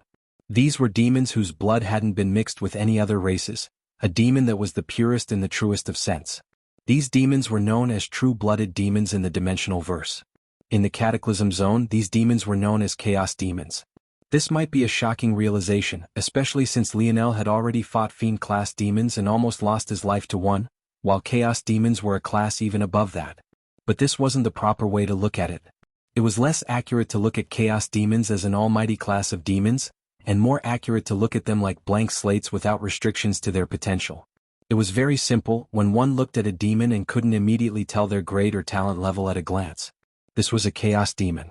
The strongest of Chaos Demons were the reason why the Cataclysm Zone held such fear toward the race. The weakest of them weren't even as good as lower demons. However, even then, Chaos Demons were treasured existences in the demon race even if they were weak. That was because if they mated with a powerful existence, their child was guaranteed to be powerful as well, something even the most powerful of spirituals couldn't guarantee. This sort of chaos of choice and possibility is exactly what the demon race embodied, and it was where their strength came from. And now, somehow, such an existence was before Orinik. Given what he knew, how could he not feel like he had been played for a fool? From the very beginning, Zavnik had been toying with him. That had to be it. Chapter 2037. Published at 7th of August 2023, 1:22 and 13 seconds p.m. Chapter 2037. A single line. If audio player doesn't work, press stop then play button again. 2037. A single line. This matter seemed to be a simple matter. The ability to guarantee a powerful offspring so long as one was a true-blooded demon didn't seem to be a big deal. After all, there were powerful children born to powerful parents all the time. Wasn't that the purpose of lineage factors to begin with? Wasn't that why certain races seemed to be stronger than others? Wasn't that how things worked anyway? But no, this wasn't true. Of the current 7 Morales heirs, only 2 had fathers who had participated in previous years: Lionel and Ataworth. Even when one lost the heir wars, one would still be extremely powerful. Many of the current ancestors of the Morales family were former losers of the heir wars. Such individuals were still people with 2 lineages, still people with a great amount of talent. They would still be greatly nurtured, they would still be greatly beloved. These were men who would often have many wives and many more children than that. And yet, there were only 2 who had such previous lineages.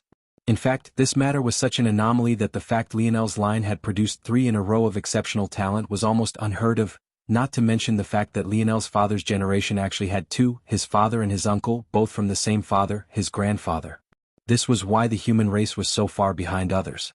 It wasn't just that they had too many paths to follow and pick from and didn't have a single set leader, it was also that because they weren't all following the same path, the odds of producing exceptional talents in a certain path were also lower.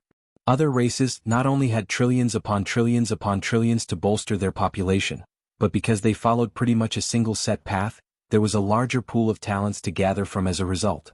In the human domain, a child who had great affinity with the Morales way of practicing might be born in a small sixth-dimensional family who practiced lightning force, and because they had no talent in lightning force, they would have to forge their own path outside of the set plans of their family. This was a problem one would see again and again. In the demon race, though once a true-blooded demon was born, the path and talent of the future child could be hand-selected. This made true-blooded demons or chaos demons the nobles of their race regardless of their personal strength. This was the main difference. Although the demon race followed countless paths just like humans because they could hand-select and practically create the talents they wanted, the effect it had on them weakened significantly. In fact, they got the best of both worlds, both a great deal of versatility and a great deal of talent. This chapter upload first at NWSB. C0M. The weight of this matter was something that Orinik was all too familiar with, that was why he felt that he had been played. From the very beginning he was caught in an internal struggle of the demon race and he hadn't even known. Of course, this conclusion was entirely false because Lionel's demons had nothing to do with the demons of Zavnik and potentially the hidden underbelly of the Morales family. The two were entirely unrelated. But how could Orinik know that these demons had come from a mythological zone and not the demon domain? Mordred, who had been asked to interrogate Orinik and the others by Lionel, fell into contemplation. She was quite an intelligent woman. The moment she had seen Orinik's reaction, she knew that something was wrong. Things weren't adding up. After all, Orinik had the poison sac of a demon transplanted into his body. Could he really be this scared just by seeing one in person? And then there was this true-blooded demon name, she had never heard of it. There was clearly something much more astonishing going on here than she had originally assumed. Why don't you tell me what you know and we can make your life a little comfortable? Mordred bent down, balancing her thighs on the heels of her feet. Smelling her orchid-like breath at such a close distance, Orinik felt his heart stampeding in his chest. He had never been so sensitive in the past and he had seen a lot of beautiful women, but right now his mind was in a mess and his body was in survival mode. Control was the last thing he had. To her surprise, Orinik actually spilled everything. Orinik, though, didn't think he had much of a choice. That was because, in his mind, if demons were here and Zavnik was also with the demons, they must be wrestling for control over the Morales family. Now that he had been captured, Zavnik would never trust him again, while these demons probably knew enough about these matters that his small bit of information wouldn't move the needle much. After all, they were basically on the same side anyway. I think you should take a look at there was a large difference between the clashing interests of internal struggle and the outside pressure of two enemies with vastly different family cultures clashing. As Mordred listened, she only became more and more serious. By the end of it, her body was tense and her lips were pressed into a thin line. The worst part of all of this wasn't the facts of what Orinik had said, but rather that what he knew was likely nothing more than the tip of the iceberg, and yet it could still make her feel so apprehensive. Mordred stood to her feet. Look after them? She said this only out of habit. Considering they were within her shadow world now, these three simply had nowhere to go unless their comprehension of either dark force or spatial force was deep enough, and clearly it wasn't. After a while, she passed on the information she had gained to Lionel. Lionel had been focused on gaining control over a third sea as quickly as possible. The fact that Orinik and the others had been so close made his sense of urgency even greater than it had been in the past. It was actually good news that Orinik was tied to Zavnik because that more than likely meant that Zavnik's greatest investment into the ocean was co-opted by Lionel, but that was enough for Lionel to relax in the slightest. In fact, it was very much possible that Orinik wasn't his greatest investment at all. It was hard to tell just how deep Zavnik's schemes ran, and while Lionel only had a few months to prepare, Zavnik had had over 2 decades. The gap was tremendous. However, when Lionel got word back from Mordred, everything came to a stop. He stood in the middle of the ocean in silence, his mind running 1,000,000 miles a minute. Mordred's information confirmed all of his speculation, but it had also added something he hadn't known about in the first place, and that was a secret of the Morales family's Holy Land. Orinik didn't know anything about the specifics. All he knew was that the root of the Morales family's metal synergy lineage factor was likely hidden within. Only Morales ancestors were allowed to enter this deep as it held the key to unlocking the final door of their lineage factor. The problem was that most didn't succeed and all of the current Morales ancestors except for one still only had 7th-dimensional metal synergy lineage factors. That one person was Ancestor Hito, and he was one of the very few to have succeeded. The target of Zavnik and the others was entry into this place, and that required a change in the rules of the Moralis. Until now, only ancestors had been able to appear, but because of a change that seemed to create a door beyond the 8th dimensional door, opening the gates to the 9th dimension, there was no better chance than now to loosen the rules of the Moralis. When Lionel had learned of this, he realized that Zavnik had likely gotten this opportunity because of him. Who else could have been responsible for the creation of the final door if not him? However, he didn't blame himself too much. The fact that Zavnik and his faction had been planning this for so long meant that whether or not he had caused this, they would have acted without a doubt. But the question was, what was the goal? Were they trying to steal it? But if stealing was their goal, why loosen the rules in the first place? Did they think it would be easier if the Moralis were more lax with their regulations? Suddenly Lionel froze. He thought back to the connection between the Silver Empire's lineage factor and the Moralis families, and then further about the Silver Empire's connection with the Three-Finger Cult.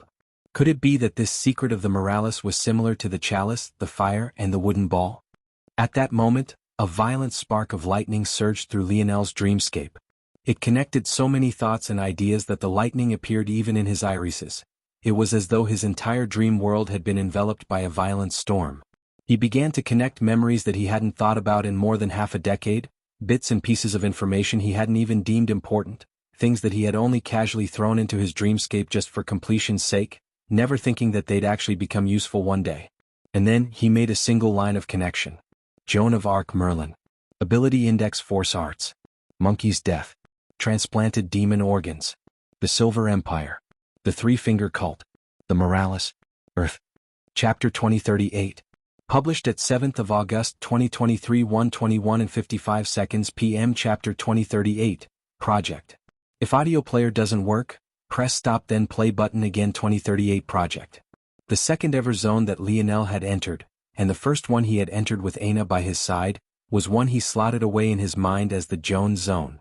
This was a zone he was transported back in time for, and one that had been very close to becoming a unique zone due to outside interference, but in the end whatever had been about to trigger this change stopped and didn't follow through. In that zone, Lionel met a bishop and he learned about a man that both said Bishop Joan and her adopted brothers called God.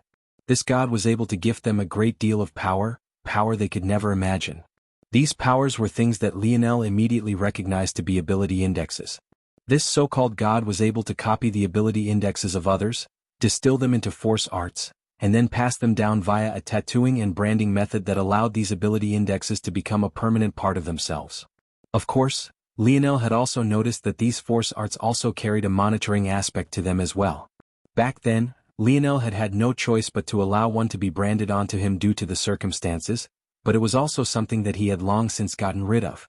Not long after that, Lionel exited the zone and was caught up in a whole host of trouble before he ended up on the side of the Slayer Legion and entered the Camelot zone alongside many others, even including some of the Aderna family. In that zone, every one of the Aderna family had died with the exception of little Nana, whom Lionel had saved. But it was also as a result of those who had targeted the Aderna family in the first place that things had gotten out of hand. Although Lionel recalled that zone to be a mythological zone, the reality was that it had long since become a unique zone. Within the Camelot zone, Lionel had entered Merlin's trial, and even up until right this very moment he still had the reward for that trial in his mind. Although he hadn't used it in a long while, when he meditated upon the natural force art, he was able to call down auspicious air, entering a deeper state of focus and benefiting from twice the benefits with just half the effort. Then there was Monkey. Monkey was one of the savants that had been in the same group with Candle, Vice, and most importantly Lionel, the prisoner who had believed himself to be Lionel. Monkey was a savant with the ability to double things. It was a simple ability that was extraordinarily overpowered. In an instant he could exponentially increase the numbers of himself and his strength. The only reason Lionel had been able to defeat him was that he was naive and not used to his power yet, and as a result easily hurt himself using his ability.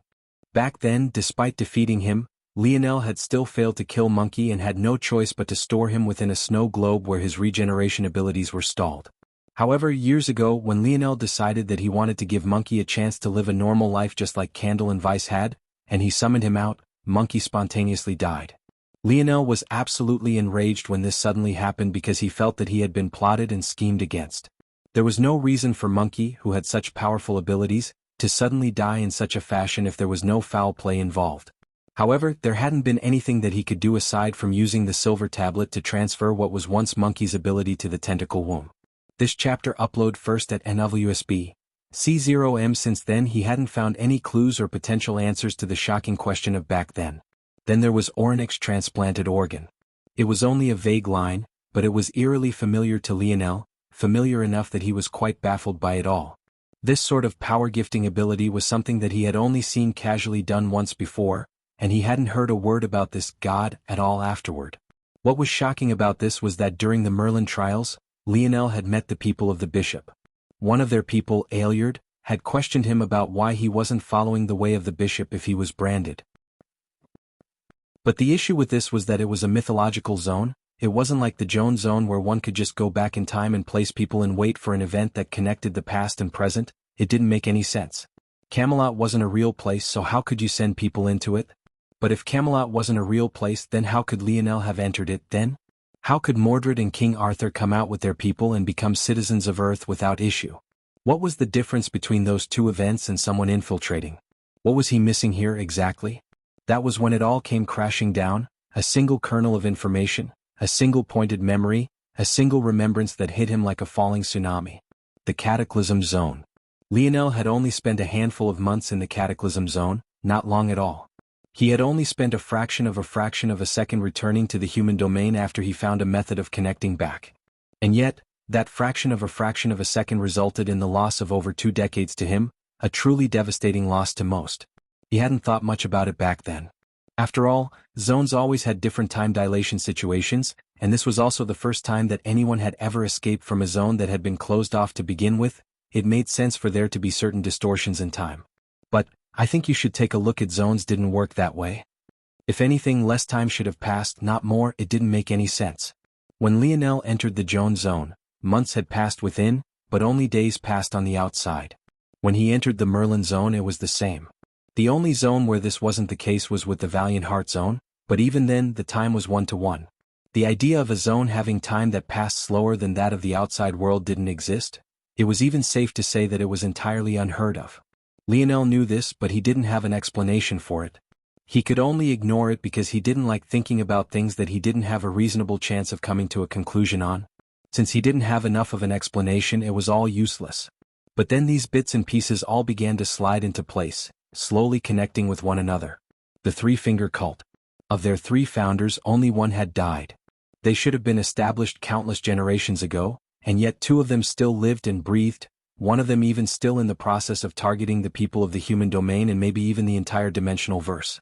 Wouldn't it make more sense for these people to be alive if for every second they experienced decades past here? The tribulation.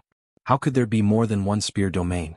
Whether it was his own understanding or even the records of the Void Palace, there had only ever been one. If there was more than one spear domain ring, there should have been more than one Bow domain ring as well, so why did the spirituals have to steal it from the Constellation Bow Alliance? The spirituals weren't a warring race to begin with, or else they would have likely already conquered the whole of the dimensional verse. It felt odd that they would take such a stand for something that wasn't even unique. The Valiant Heart Zone. How had Lionel found that ring so coincidentally? And how had a ring that had been in the hands of such an insignificant figure led to a treasure like the Silver Tablet? A treasure even capable of resurrecting the dead and treating the lives of real people as though they could be bargained for and bought. God. Lionel knew so much about force crafting now. He had already touched upon the life grade. He had already entered a state where, although he had yet to climb it, he could see where the peak of force crafting lay. And yet, even until this moment, even though he had personally seen the methods of crafting, he still couldn't even begin to understand how he would turn an ability index into a force art. Such methods were so far beyond himself that he couldn't even fathom them, and yet he already felt like he was approaching the limits of the universe. So how could such a person even exist? A person who could gift an ability index with a tattoo, who could change one's constitution with an organ transplant, who could resurrect the dead with a wave of the hand and even breathe life into fictional characters. Just what level would such a person be at? Is God? Maybe even these gods. Where were they? Why was it that there were so many religions in the dimensional verse? Religions he thought had stemmed from experts who had followed the God path, and yet he hadn't seen or heard of even a single one of them despite having already rubbed shoulders with the ancestors that stood at the pinnacle of it all. There was only one thought that gripped Lionel's heart and refused to let go. There was an old riddle of ancient Earth that he had heard of before that left him chuckling. If technology reached a point where one could perfectly simulate an infinite number of Earths, would there be a reason to not do it? Even further than that, what if the fate of your world depended on one of these simulations bearing fruit? The Cataclysm Zone wasn't a zone at all. This was the zone. The dimensional verse Lionel had known his whole life was no different from the pages of the fairy tale that the legend of King Arthur had been written down upon. The Dream Project. Chapter 2039. Published at 7th of August 2023 1:21 and 53 seconds p.m. Chapter 2039. Questions: if audio player doesn't work, press stop then play button again. 2039 questions. Lionel stared off into the distance. Nothing about the current state of his expression seemed to paint the proper picture of what was going on in his mind right now, nor did it describe the kind of shocking realization he had come to. This sort of realization wasn't something that could be brushed off casually. It was akin to finding out that the entire life you were living was nothing more than a fictional tale, a paper-thin fabric of reality that was no different than what was written out on a piece of paper. However, there were also reasons that Lionel's mind didn't collapse in on itself beside the fact that he was strong of purpose and of heart. It was quite simple really. He had been to the real world, he had stepped foot into it, he had fought their geniuses, he had enraged their experts, he had taken their benefits. All of it. He had done it. It wasn't a helpless case without a light at the end of the tunnel, nor was he as confined as a stain in a petri dish. He still had some autonomy, although he wasn't aware of what extent, and even if it wasn't to a full extent, there was still a chance that he could break free completely given enough time.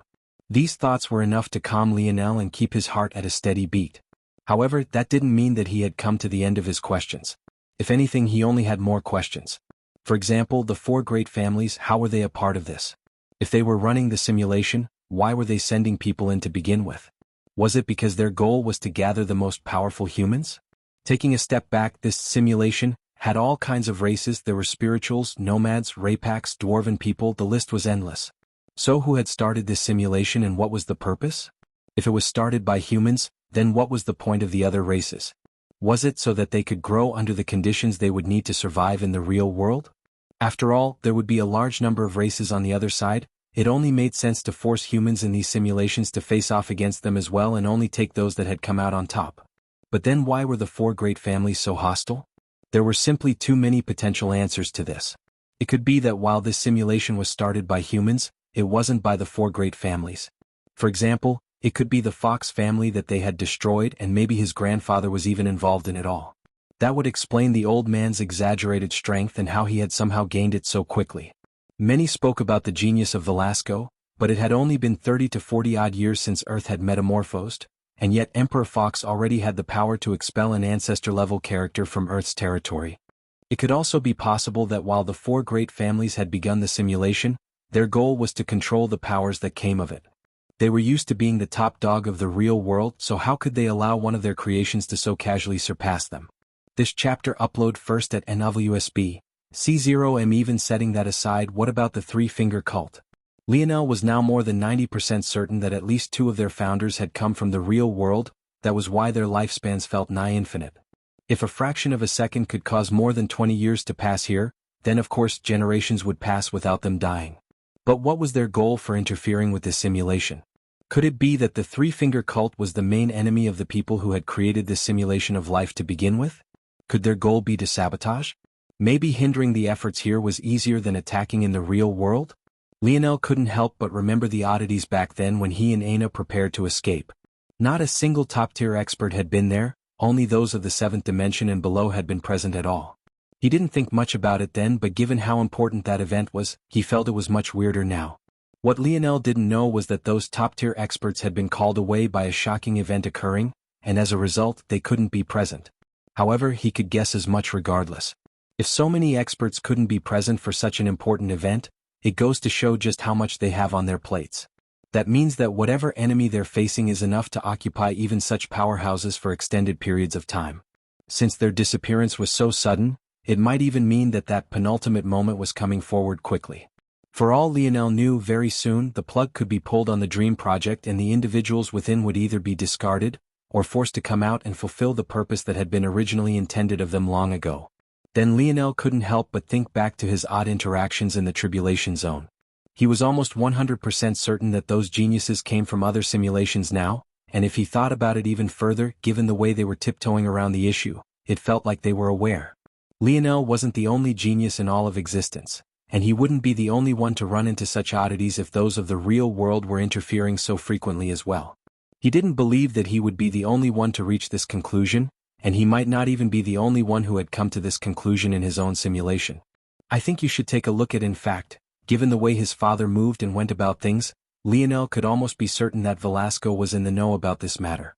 He was very much aware. Lionel was confident. There are two important clues here that I can use. The spear domain ring and the tablets. Both of these things are oddities that seem to exist outside the span of the simulation and even seem capable of connecting them. The spear domain ring was obvious as its tribulation connected Lionel with other dimensional verses. As for the tablet, especially the silver tablet, its existence was more subtle, but it was important to note nonetheless. Lionel couldn't help but feel that his entrance into the Valiant Heart Zone was no longer a coincidence. It might even be tied to how the Valiant Heart Mountain of the past had been a participant in the Air Wars, and how that further connected them to the Morales family and the Three-Finger Cult beyond. But the most baffling question of them all was, why wasn't he dead right now? It was obvious by his previous speculations that there were other people in simulations that were aware, so just knowing wasn't enough to die. In fact, being aware might give you extra points. The real reason he was asking why he wasn't dead yet was because of one woman, the demoness. Every time he thought about her, he could feel a pair of eyes looking back. This woman's dream force affinity was so high that she could probably move into and out of these simulations as she pleased, and she could most definitely kill anyone who thought of her with a thought. Lionel could feel that if she wanted to, even reading his mind from such an impossible distance away wasn't out of the realm of possibilities, she might just not care to. And yet, here he was, exposing things that should have been great and shocking secrets, but all he could sense was an eerie smile. He could almost see those cherry lips curling, that indifferent smile a person would have as they watched their puppy run around in their backyard, playing with a ball without knowledge that they were entirely fenced in. No matter what he did, no matter how he pushed and pulled, no matter how he struggled, there was no escaping it. Lionel closed his eyes, his breaths came deep and slow. In these last several moments he had thought of so many questions that he didn't have the answer to, and completely unlike him, he had actually entertained them for so long. It was clear that despite what he said, this was a matter that bothered him deeply, so deeply that he couldn't even properly control his own mind, something he had always had perfect reign over. He wouldn't allow this moment to cripple him. There were too many questions here, not of history or fact, but rather of morality, of philosophy, of existentialism. Was he a real person? Was King Arthur? Was life even as valuable as he thought it was if one could create such a world with the wave of a hand? Where did it start? And where did it end? Who was Lionel Morales? Chapter 2040? Published at 7th of August 2023 1:21:51 p.m. Chapter 2040. Infuriated if audio player doesn't work, press stop then play button again 2040. Infuriated Lionel's eyes opened, an unreadable expression within. It was hard to tell that such thoughts were going through his mind at all, and quite frankly the few who were watching him at all only felt that he had been taking a small break, a break he probably deserved. Maybe even the likes of those who were aware of the secret of the dimensional verse couldn't fathom that Lionel had just deduced such a thing. With a step, Lionel's figure vanished. When he appeared again he was within the abandoned territory of Orinik and the others. It was a cracked gold-grade city, but it was still a unique territory.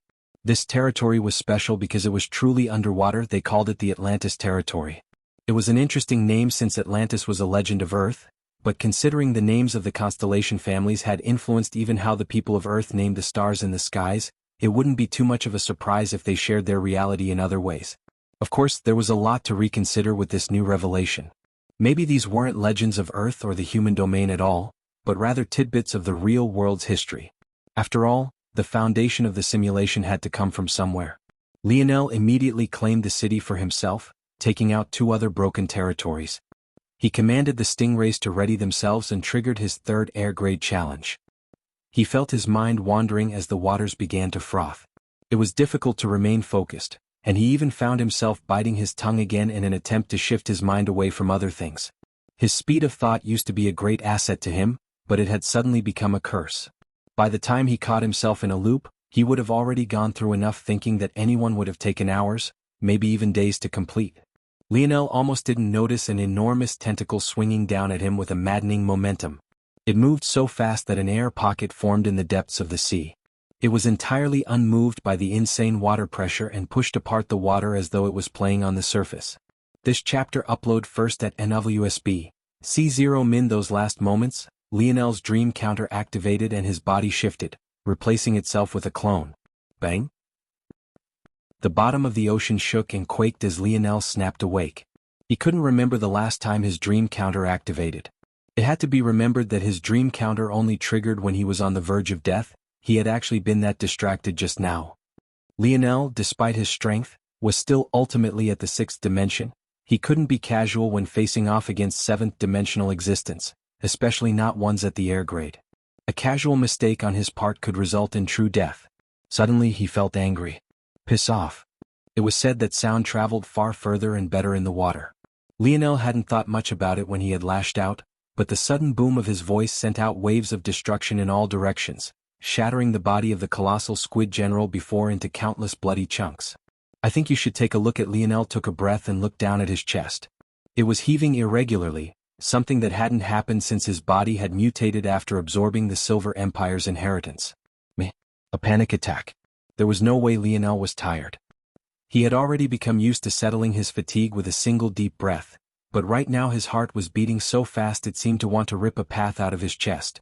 He clenched his teeth and activated Dream Sense, dispersing the feeling throughout his millions of split minds until his heart finally seemed to calm. The more he thought about it, the more annoyed he became, his eyes flaring with a flickering flame. Fuck. Lionel balled a fist, a spear of Scarlet Star Force appearing in his hand. His arm cocked back and his hips twisted, his torso flexed and he erupted with a violent throw. The sea began to boil and the waves churned with a red aura. Lionel formed spear after spear, even using his ability index to rewire his muscle memory, throwing with both his left and right hand as though throwing with just one wasn't causing enough death and destruction for him. Very few were paying attention to Lionel at this point. He had just gotten out of a huge battle and he seemed to have been about to settle into another dull rhythm of claiming and conquering another territory. There were simply more interesting things to watch.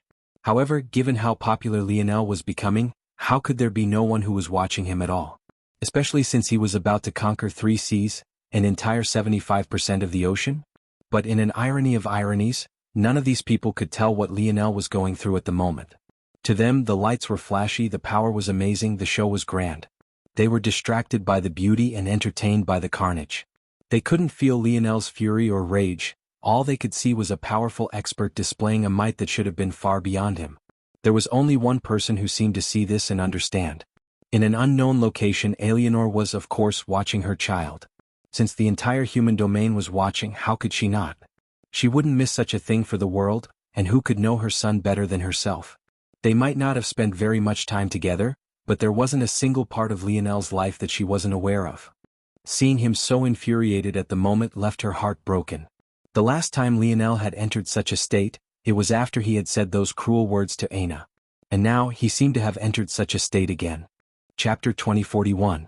Published at 7th of August 2023 1:21:49 p.m. Chapter 2041.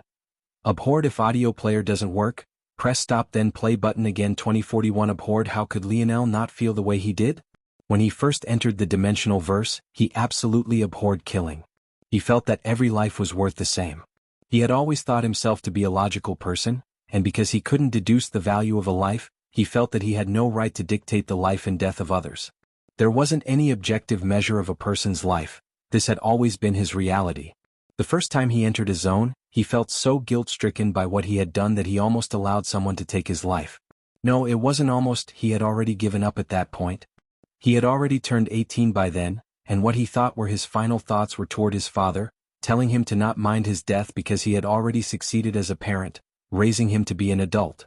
After he left the zone, he practically had a mental breakdown after witnessing Aina's sheer disregard for the life that he held so sacred.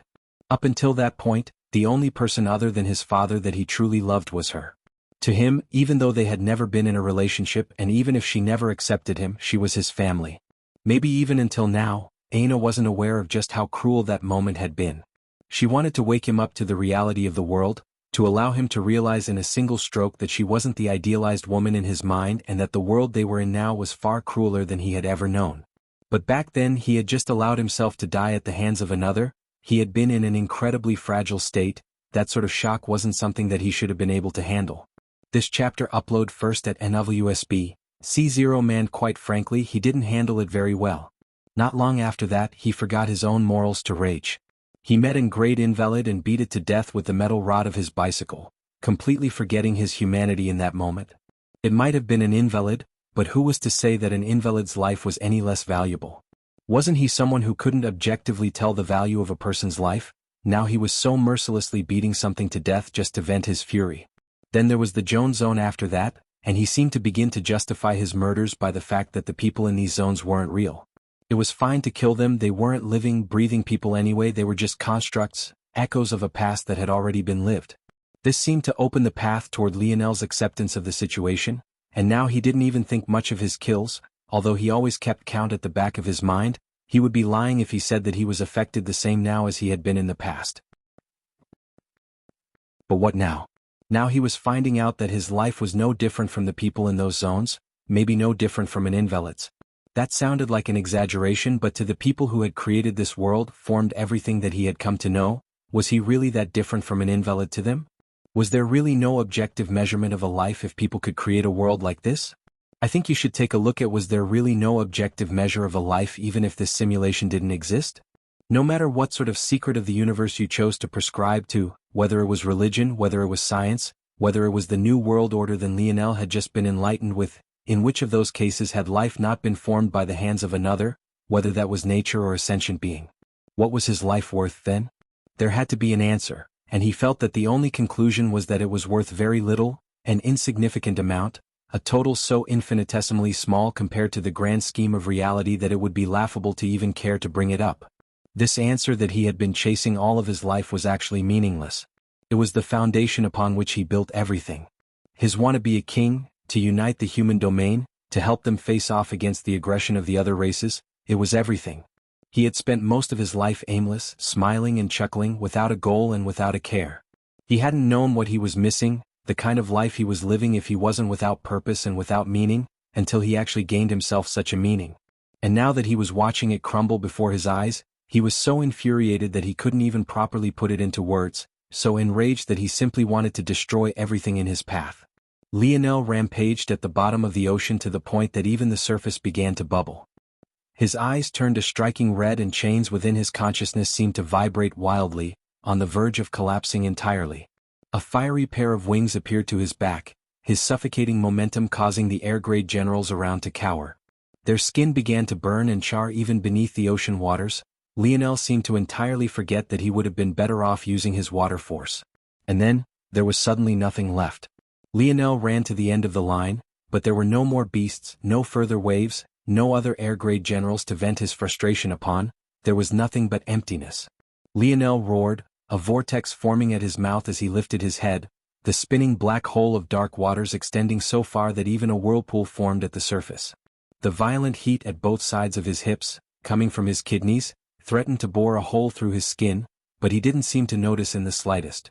But just when it seemed that Lionel was about to lose all sense of rationality, he felt something suddenly bury itself into his chest and wrap around his waist. Chapter 2042. Published at 7th of August 2023 1:21 and 48 seconds p.m. Chapter 2042. Okay, no problem. If audio player doesn't work, press stop then play button again and this novel. Com 2042. Okay, no problem. Lionel came to an abrupt stop. He could finally seem to hear around him, and the sound of his heartbeat was so loud that it rumbled like thunder. Every pulse sent waves through the waters, causing it to shudder and wince. It beat so loud that Lionel felt that a single thump could have shattered his previous set of bones before he had been eaten by the cobra demon. Lionel hadn't truly been aware of how powerful this new heart of his was until now, but it was exactly because such a heart was beating so wildly and strongly that it was so concerning. If not for the fact that it was so strong, it would have given out long ago. Now there was nothing but a searing hotness in his chest. It felt like hot coals were resting within his rib cage and billowing scalding smoke up his throat. The pain was unbearable, and the heat of the waters around was almost as well. Looking around, Lionel realized that even the stingray beasts in the surroundings were forced to retreat a long way from him in order to avoid being crushed by their master's might. If not for this, Lionel might have wiped out 3 days of hard work all on his own. Finally, Lionel looked down to find that it was Aina. She didn't say anything and simply held onto him tight, refusing to let go. A large portion of her clothing had been burnt away, and if it wasn't for her tightly holding on to him, she may have very well shown the world far too much. Lionel took a breath and then another and another. Only then did the searing pain in his chest seem to finally begin to calm down. The fact it only took 3 breaths was a testament to the strength of his recovery abilities, but even so, the dull pain continued to linger and would probably take several hours to vanish entirely. He had really pushed his body to its limits just now. If he had been any less cautious, he might have truly overheated himself and died, again.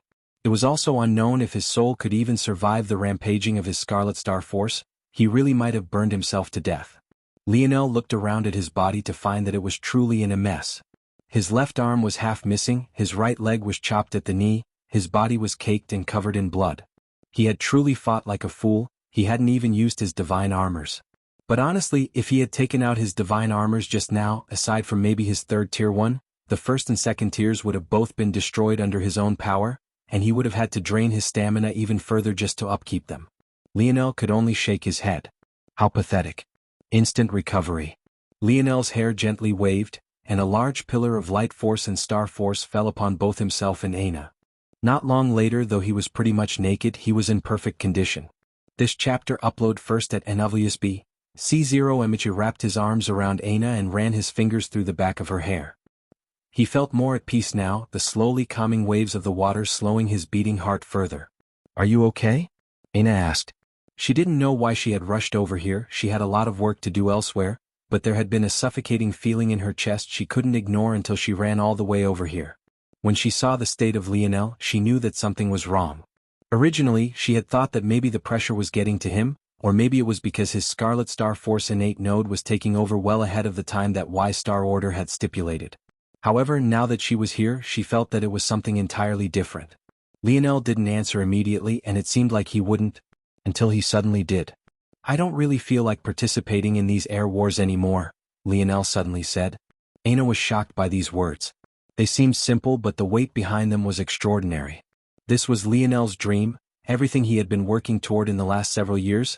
Everything he had done since exiting Valiant Heart Mountain, up until this point, was all for these stretch of days.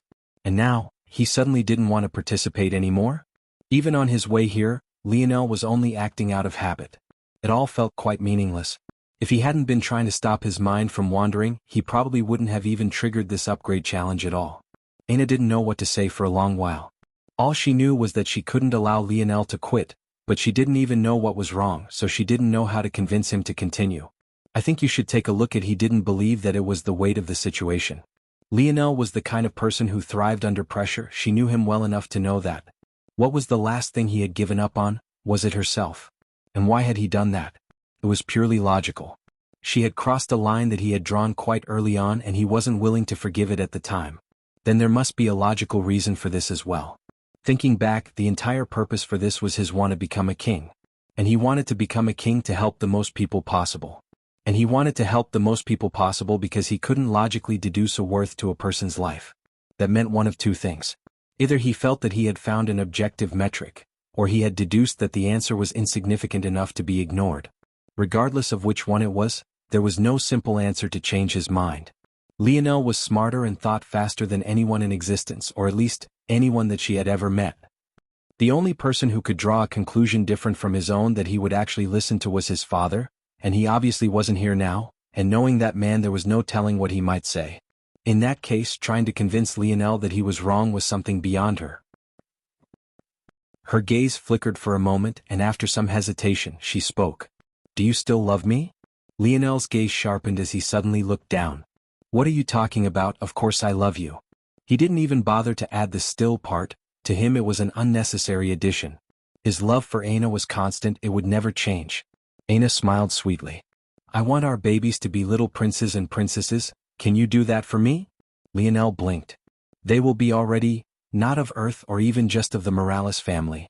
I want them to be able to go anywhere and still have people look up to them, to be able to go anywhere and not have to fear or hesitate about anything. Can you do that for me?" Aina looked into Lionel's eyes, her golden irises dancing with a reflective light. Lionel paused for a moment but then nodded. "Okay, no problem." He spoke these words as though it was a matter of fact. So long as he cared enough to participate, wasn't the end result guaranteed? Chapter 2043? Published at 7th of August 2023 1:21 and 46 seconds p.m. Chapter 2043. If audio player doesn't work, press stop then play button again 2043. Aina smiled sweetly, standing up to the tips of her toes and kissing Lionel deeply. Lionel seemed to feel his heart calm. The feeling of Aina's soft waist in his arm and her ample bosom pressed against his chest was like the sweetest taste of heaven. It was so simple and yet so relaxing at the same time. He didn't know how long he kissed her for, he seemed to have completely lost track of time, or maybe time simply didn't matter much to him any longer. If it wasn't for the fact he knew others could start watching them at any time, he would have most definitely taken his wife to bed now. Although he thought about forcefully using his dream force to shroud such a connection, he decided against it in the end. He simply held Aina, feeling more and more at peace with every passing moment. His lips even curled into a smile as he pulled away, running his fingers through her hair. Seeing Lionel like this, Aina felt a warmth within her. No matter how hard she tried to run from it, the matters of all those years ago still haunted her. Sometimes she wondered when the next time Lionel would cruelly cut her off again without a word of care. Although she knew that she had a role to play in the matters of the past, this was still a very much human reaction on her path. However, there was no greater sign of love than what Lionel had done just now. Maybe he knew that she had only said such things to get him to continue fighting on, but just the fact she had said it was enough for him to continue. For someone like Lionel to say that he didn't care about the air wars anymore took a great deal. Whatever had happened was most definitely not just a small matter. And yet, for him to take back those words almost instantly just because of a request on her part just went to show how much weight she held in his heart. Even without saying as much, just this gesture alone assured Aina, there was never anything much to worry about in the first place. This was her man, her future husband, the person she would grow old with. This chapter upload first at Enavu. C0 Maina put on a new set of clothing to cover herself up while in Lionel's embrace and then took his hand, entering the Atlantis territory along with him. She brought Lionel to the city core under his questioning gaze and then she waved a hand. When she did so, Lionel was suddenly enlightened. In truth, he had acted without regard earlier. He had triggered the upgrade challenge without any upgrade rewards or territory rewards. So, technically he had faced off against 3 air grade challenges, and 2 each of bronze grade, silver grade, and gold grade. That said, a bronze grade and silver grade and gold grade challenges weren't worth much of anything in the face of an air grade challenge, especially not one that was 3 times as difficult, so Lionel hadn't cared much. Now, Aina had come with the territory upgrade reward that he would need to claim the entire sea. Like this, he had claimed his 3rd sea and he exhaled a breath. "Do you want me to come with you?" Aina asked. The previous Lionel was on track to maximize efficiency, so when it was convenient he had sent Aina off on her own missions. However, she wanted to know if Lionel preferred her here now. I think you should take a look at. She knew that whatever Lionel was going through wasn't just magically cured with her words, she was just happy that he cared enough about her to be able to ignore it for the time being, but that didn't mean that she didn't want to find a solution as quickly as possible. Lionel didn't respond immediately, looking out into empty space for a moment. "What do you think about life, Aina?" Aina was a bit confused, not sure where this question was coming from. In reality, no one could have known what was going on in Lionel's mind, even her. To have deduced what he had from such small and minor bits of information was absolutely ridiculous. Maybe even those in the background, pulling on their puppet strings, would have never guessed such a thing. If you didn't have the drive to gain revenge for your mother and make up for the loss of your childhood with children of your own, what do you think you'd be doing with your life right now? Andis novel. Aina paused, uncertain of how to answer. Lionel's question wasn't only difficult to answer, it was nigh impossible. Removing such things from her was like creating an entirely new person. If she never experienced such things, how could she still be the same Aina? In that life she might not have even ever met Lionel in the first place. Lionel was asking her who she would be if she wasn't herself, and even deeper than that, he was asking what her fundamental being was. However, even that seemingly fundamental question was layered with yet another even deeper meaning. What made a person? Was it their life experiences? Or was the person they would be decided upon at birth? If there was a fundamental Aina, then that would assume that everyone had an innate nature to them. If there wasn't, then that would mean that it was entirely a matter of nurture. Someone else might have tried to casually answer this question, but although she didn't seem to be as smart as Lionel, Aina held her own sort of weight in this regard. So, quite truthfully, she didn't know how to answer for a very long time. Aina had once lost her personality. Back then, was she still Aina? She still had all of her memories, so why had she acted so differently than usual? The answer was complex. Aina felt what made a person wasn't just a series of events, but also the variables associated with them. The timing, the sequence, these two things were highly important. Aina took a breath. I don't know. Chapter 2044. Published at 7th of August 2023 1:21 and 44 seconds p.m. Chapter 2044. Third party. If audio player doesn't work, press stop then play button again. 2044. Third party. Aina wanted to give Lionel an answer that could satisfy him. An answer that would sweep away all of his worries and lift the veil of darkness from him. She wanted nothing more than to put a smile on his face, but the question was simply far too difficult. But what Lionel said after hearing her answer swept away all of her hesitation and disappointment in herself, replacing it with shock and a beating heart that refused to calm. I don't know if it's an illusion, but I feel that I know the answer for me all too well. I would be exactly the same person, just as lazy, just as unmotivated, entirely unable to take the world seriously. No matter how many variables changed, no matter the sequence of events, no matter what twists and turns came, there would only be two constants: my personality and my love of you. But now I'm confused. I always believed that this feeling was like a guiding lamp everyone had, but as I grew up, I realized that not everyone had that same conviction. I chose to ignore it as I usually did because I can never be bothered to waste time thinking about things I know I can't find the answer to, but then came the metamorphosis and I gained a new understanding. The first time I heard the words, I was entirely stumped. It felt as though someone had gripped my shoulders and was shaking me violently, wanting me to wake up. The future can affect the past, they said. This chapter upload first at NWSB. C0M, but if that was the case, why was I the only one that felt it? I don't have a time-related ability index, so the future should be just as blurry to me as it is to everyone else, but that nagging feeling remained. And now, I don't know anymore if that nagging feeling is even real, that light that had always been guiding me, that path I had always followed because I felt that I was at least being my true self, feels like a facade, a fabrication that was never real to begin with. I don't know what to think of it. I don't know what would happen if I suddenly started ignoring that path forward and took a step off of it. Lionel's face was placid as he spoke. Despite the weight of his words, it didn't seem to carry to his expression in the slightest. It was as though he had entirely dissociated, observing himself, or what he had thought to be himself, through a lens as a third party. He didn't even trust himself anymore. In his mind, where there had once been two constants, there was just one, and that one was Aina. Funny enough, Aina's worries weren't unwarranted. Not long ago, Lionel had thought about what these urges meant, this tug he had always felt, what did it represent exactly? But then he remembered that he had not just one tug but two of them. He wondered if he should stop associating himself with Aina as well. Was his love for her real? Or was that something that had been programmed into him? And his personality, was that casual indifference he always felt in so many things truly himself? Or was it just useful for this simulation if he were to act in this way? Maybe he just happened to have an ability index that also made him more aware of it than others. I think you should take a look at. However, in the end he couldn't bring himself to do it. If he gave up on Aina as well, what good was living anymore? He couldn't trust his own likes and dislikes, he couldn't follow his dreams because it was all meaningless. If he also didn't have Aina, why did he even have to bother anymore? His previous confidence in being able to enter the real world and rub elbows with them had vanished in a puff of smoke. Hadn't he been able to enter zones just as easily as well? Didn't those people feel very real and very alive? What good was it for him to hold on to this as though it was truly some sort of saving grace? Aina listened in silence, gripping Lionel's hand hard. She didn't understand, she couldn't understand.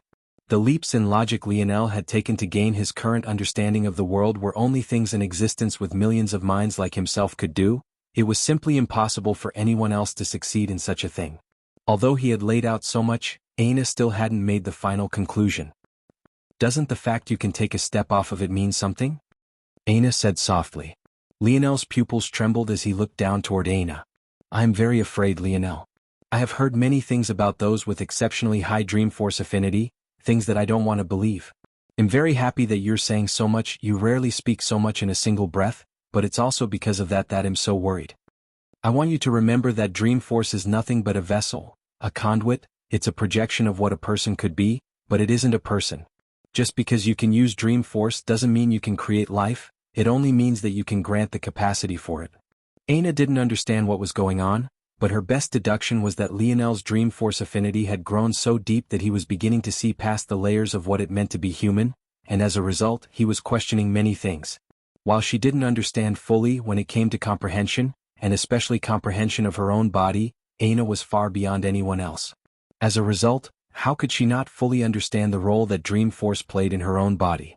Of course, her deductions were entirely wrong. This wasn't what was causing Lionel's breakdown at all, but even so, hearing these words, Lionel felt like he had been hit by a speeding truck. "Fuse with me," Aina said lightly. "We haven't done it in a while." Aina reached out and Lionel subconsciously deployed his dream world. Chapter 2045. Published at 7th of August 2023 1:21 and 42 seconds p.m. Chapter 2045. Idiot, if audio player doesn't work, press stop then play button again. 2045. Idiot. Lionel felt as though a bomb had just gone off in his mind. When his vision cleared, he felt like he was standing within Aina's body, experiencing what she was experiencing, feeling what she was feeling. It had, indeed, been a long time since they had done this. Since then, Lionel had improved greatly. Not only had his dream force manipulation stepped to an all-new stage, but he had also gained the ability to disassociate his soul from his body, granting him a great deal of strength in this aspect. As a result, when he touched his own dream world with Aina's mind, the connection was far deeper than it had ever been before. If before Aina had only been able to share a small portion, now it felt like she could share 110% of the aspects of her ability index. Now, Lionel could truly feel what she felt, that instinct toward her body, and since they were connected, his own as well. He realized that Aina had even unknowingly already entered Tier 9 of the 6th dimension, and she was on pace to cross into the 7th dimension long before himself. However, he suddenly came to a stop. That was because he could sense that Aina's soul was under a great deal of strain. He immediately pulled back and sealed away most of his mind's strength. Just now he had been far too rash. He had continued thinking at his normal speed, and because he was using Aina as a proxy to take on the benefits of her ability index, all of the stamina drain was on her to withstand. If he had continued for a few more seconds, she might have collapsed and even fallen into a coma. This time he only allowed a single one of his minds forward, leaving all the other ones to focus on his body. But in reality he had seen all he needed to see. He felt a shuddering change within him as his comprehension of Dream Force grew even deeper.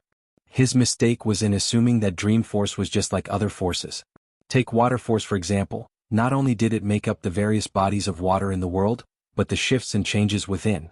The ocean, as an example, wasn't just one type of water force, but rather an amalgamation of all the water forces in various quantities, almost like neutral force, which was a fusion of all forces in existence. Lionel had always viewed Dream Force in this way.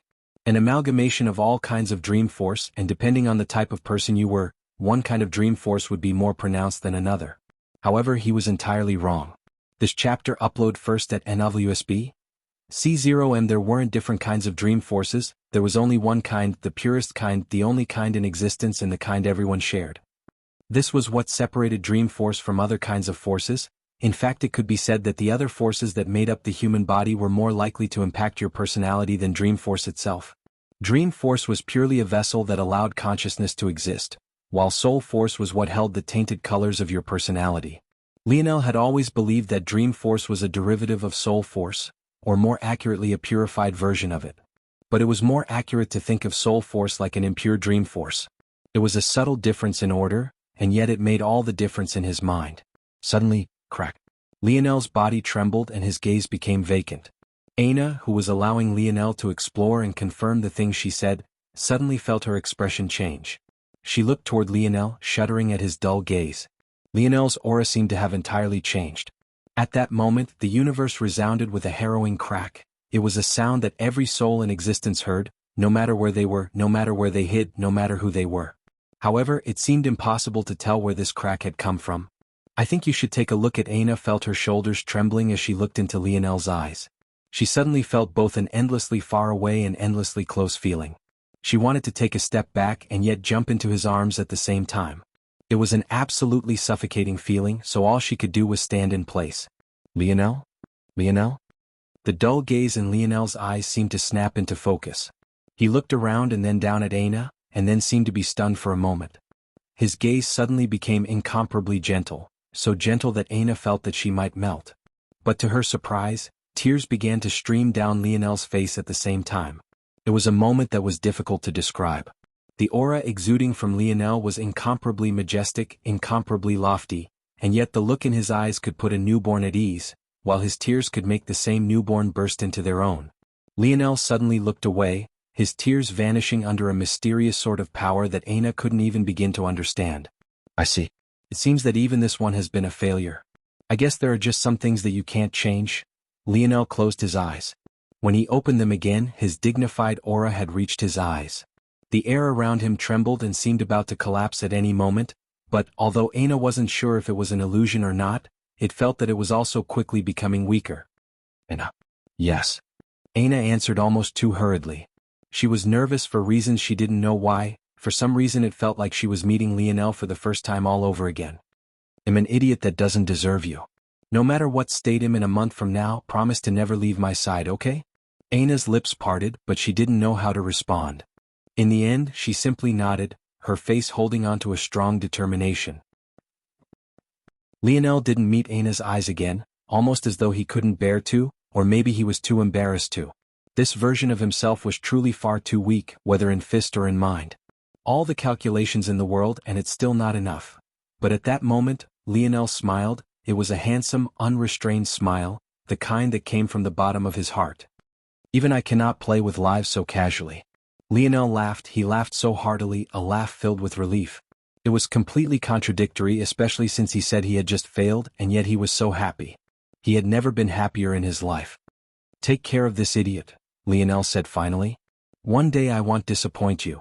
Aina could only be confused as the suffocating aura suddenly vanished and Lionel collapsed. She hurriedly rushed forward to catch him, but even in this state, the smile on his face hadn't vanished. Chapter 2046. Published at 7th of August 2023 1:21:40 p.m. Chapter 2046. Are you? If audio player doesn't work, press stop then play button again 2046. Are you? Aina didn't have the words to describe what she was thinking about or how she was feeling. Any other person would have probably thought that their boyfriend had entirely lost his mind. He spoke about himself practically in the third person just now, as though the him she was looking at wasn't him at all. But also, just now, Lionel's mind had been connected with her own. And yet, despite that connection, he had never felt farther away from her than he had in that moment. It was as though she was a small water spout and he was a vast, endless ocean. Although she was feeding into him, she was hardly helping or changing anything at all, and what he had to offer was far too vast for him to be able to share anything without risking her destruction. Aina trembled. Something similar had happened before, although not exactly in this way. Maybe, in fact, it had happened 2 times before, once when Lionel suddenly cleared more than 70 floors of the Void Tower when he should have had no capability of doing so, and second when his father had appeared suddenly in the Rapak's nest and undid some kind of seal. But how were those 2 things related at all? This chapter upload first at NWSB, C0M. This sort of unfathomable feeling? Aina hadn't sensed it when she met Lionel's father. In her opinion, Lionel's father wasn't even half as strong as the Lionel who just spoke with her, and maybe even that wasn't anywhere near exaggerated enough. So how could Velasco be the one who had sealed Lionel? It had seemed as though, back then, that he had done something for Lionel's own good, but the Lionel that she had seen just now was beyond the capability of anyone to seal. And setting that matter aside, why did it sound like he had come from a far-off land? Why did it feel like he had experienced so much, hurt so much? But what she was most interested in knowing was why was it that he was so happy about his failure? It felt like she was looking through a mirror. On one side there was the Lionel who was still looking for his answers, and on the other side, it seemed that there was another Lionel who had finally gained his answer.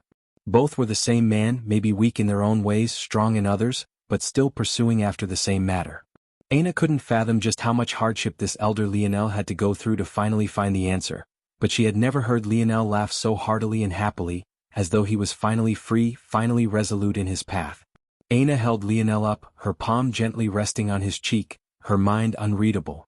Although there was worry between her brows, there was still a light smile on her lips. She felt that even this older Lionel was an idiot too. How could she ever leave him? Lionel's gaze suddenly snapped open minutes later. He sat up so quickly that his head almost smashed into Aina's, but he managed to weave out of the way just in time. His breathing was slightly labored and he looked around in confusion. He distinctly remembered the last time he had felt a similar feeling, but there was something odd. The situation wasn't exactly the same. He couldn't remember anything that had happened in the Void Tower, but this time he felt like he could vaguely recall something. I think you should take a look at. Lionel looked down at his hands, his pupils constricting. His dream force was nothing like he remembered it. A tenfold increase wasn't enough to describe it. Although his force manipulation remained the same, his ethereal glabella had become like its own innate node, so large that it had basically replaced the entirety of his frontal lobe, and it even looked as though it was eager to replace his entire brain. If his dream force output was 1 unit before, it was over 1,000 now. It had gone from a drop of water to an overflowing bucket, but he couldn't quite understand why. It didn't feel like his affinity had changed much, it was still outstanding. Or maybe it had grown to a point where he couldn't even differentiate any longer. The most obvious change was that his number of split minds had gone from a factor of millions to billions. In fact, it was even approaching 10 digits rather than just 9. Lionel realized all of this looking at his hands, because right now he wasn't observing his hands at all, rather it felt like he was looking at the individual cells that made it up. It was akin to the difference between observing a planet through a telescope, and then zooming in to see the peaks and valleys, not to mention the populations that called it home. He was having a hard time wrapping his head around this matter, and he couldn't help but think back to what had happened in the Rapak's nest. Back then, his dream force affinity had gotten a huge boost, this time his dream force quantity had gotten its own huge boost. If he had had this much dream force when he was creating his army of stingrays, rather than an entire 3 days to outfit them, even a quarter of a day might be over-exaggerating the time he would need, and that was only taking into account little Tali's own limitations. The gap was simply as vast as an ocean. When this was simultaneously matched with the improvement of his dream force before this odd change, then the gap was overwhelming. In fact, Lionel wondered if this change was triggered by the improvement to his force manipulation or not, but it seemed unlikely. This hadn't happened with his Scarlet Star force when he had improved it, so why now? How do you feel? Are you okay? Aina's question suddenly snapped Lionel out of his thoughts. When he looked toward her this time, he couldn't help but feel she was even more beautiful now than he remembered. Chapter 2047. Published at 7th of August 2023, 1:21 and 38 seconds p.m. Chapter 2047. Mini vacation. If audio player doesn't work, press stop then play button again. 2047 Mini vacation. Lionel suddenly kissed Aina, catching her off guard. She hadn't been prepared for this sudden change, as she was still worried about Lionel and if he was doing okay, so she was far too stunned even to fight back. Eventually she regained her bearings and bit at Lionel's lips.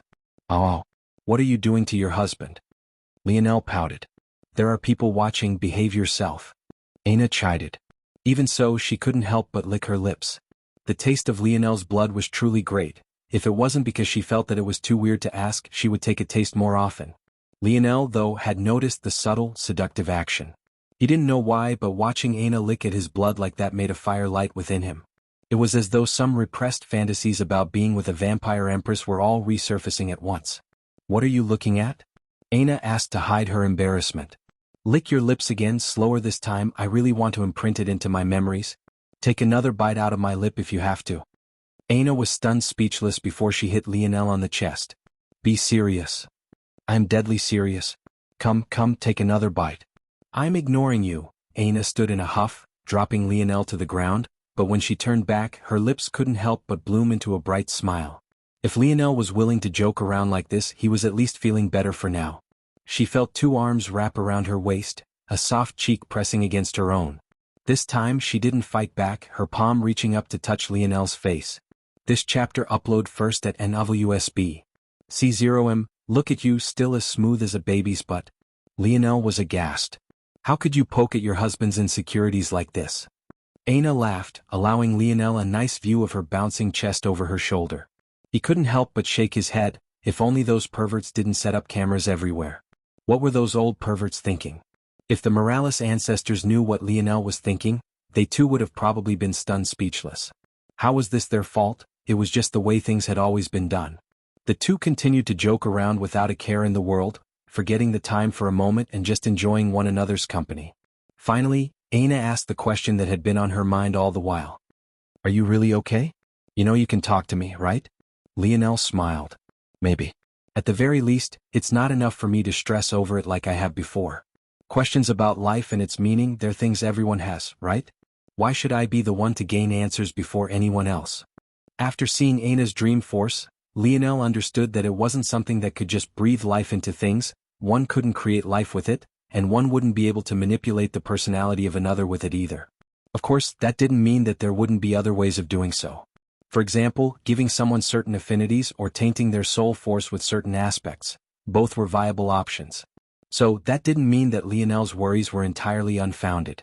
I think you should take a look at, but what it did mean was that there was a path to true freedom. It existed, and it existed within every single person equally.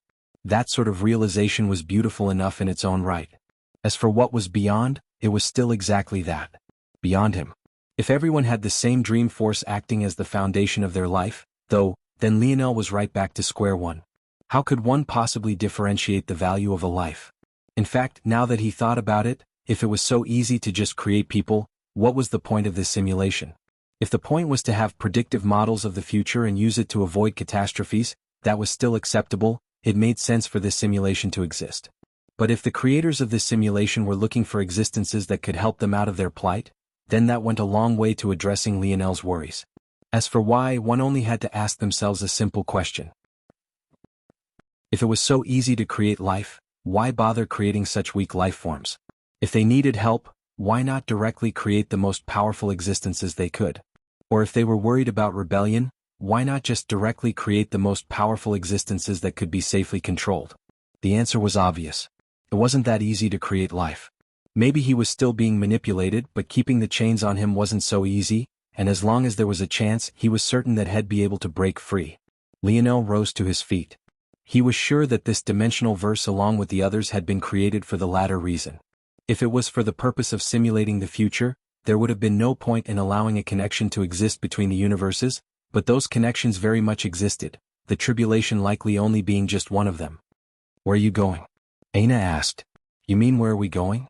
Lionel corrected with a grin. Aina smiled. Kale bite. Where are we going? To end these air wars, of course. This piece of shit competition actually gave me a midlife crisis 3 decades early. I can't stand for it. Aina sputtered with laughter. Don't be reckless, we still need to plan things. If James wasn't out there being a lazy ass, I'll all be okay. Talking behind my back when you've just been smooching on my sister-in-law while all of us did free labor? Let's revolt, everyone. This king is too much of a bastard. Lionel grinned hearing James' voice. How could he not have noticed him already? The others had been worried after not receiving Lionel's orders for so long, especially after they had already gathered so many materials without seeing a peep from him, so they had come here. Who would have thought that he was taking a little vacation in an underwater resort? James threw something over and Lionel caught it. After a look, Lionel's grin widened. It was precisely what they needed to conquer the final sea. Chapter 2048. Published at 7th of August 2023 1:21 and 37 seconds p.m. Chapter 2048. Small knot. If audio player doesn't work, press stop then play button again. 2048 Small knot. Lionel tossed the glass orbs in his hand. Let's go, it's about time we stop preparing. Now's the time to end then, I'm quite tired of this game. The gaze of James and the others flashed. However, they simply nodded. Since Lionel had said so, that was how it would be. The first thing Lionel did was finish setting up a network of outposts. Since outposts of different cities couldn't be connected, the best way to deal with this was to spawn separate outposts of differing cities near one another.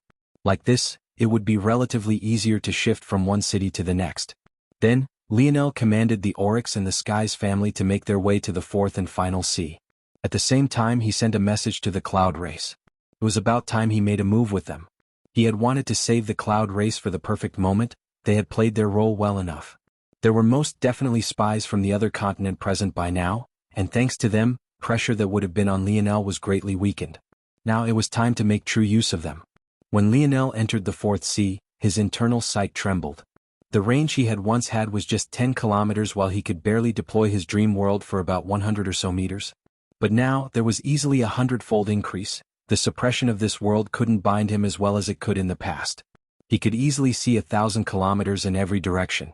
Although this wasn't enough to cover the entire moon, it was definitely enough to cover over 50% of this sea. Thanks to this, Lionel was immediately able to see that this sea was already occupied by someone else, and they were just a small measure away from forming an air-grade territory and claiming it for themselves.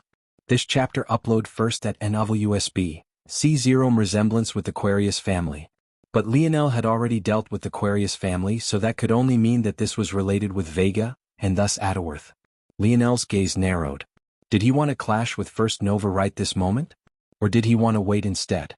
Despite his words, he knew that he couldn't just casually bulldoze through the air wars right this moment. At the same time, victory was important for more reasons than just Aina's happiness. He still couldn't allow Third Nova to get his way. If Third Nova was truly connected to the Three-Finger Cult, then that also meant that he was connected to whatever schemes that cult was drawing up. Lionel had already deduced that the demoness and king had to come from the real world, so the stakes of this matter were still the same. When he had thought that he was being controlled every step of the way, he couldn't be bothered to care about this and didn't even want to continue to participate. But now that he was participating, he most definitely had to crush Third Nova's chances. However, after a moment, Lionel's gaze flashed with a decisive light. Now wasn't the time for taking a step back, it was about time that he went all out. "Let me," Aina suddenly said. "I think you should take a look at." Lionel looked over toward Aina. He remembered that Aina had a small relationship with Vega. In the past, Vega had wanted to choose Aina as her successor to the faction after she was promoted to the Void Senate. Back then, Vega had even been willing to use Lionel's health as a bargaining chip. This had occurred just after Lionel had cleared past the 70th floor and returned unconscious and heavily injured.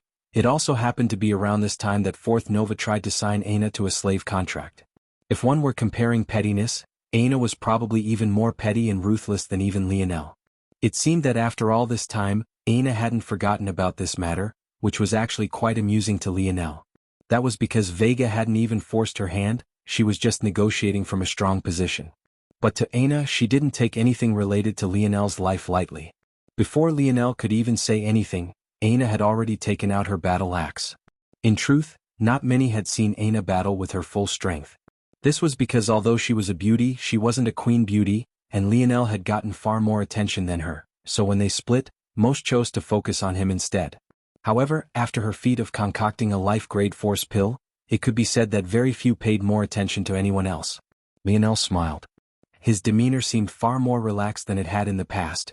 Aina could tell that Lionel had somehow become even more like himself. That same, casual laziness was there and prominent once again. Now though, Aina felt like she understood where it was coming from. Not long ago, she had spoken to what seemed to be a future version of Lionel.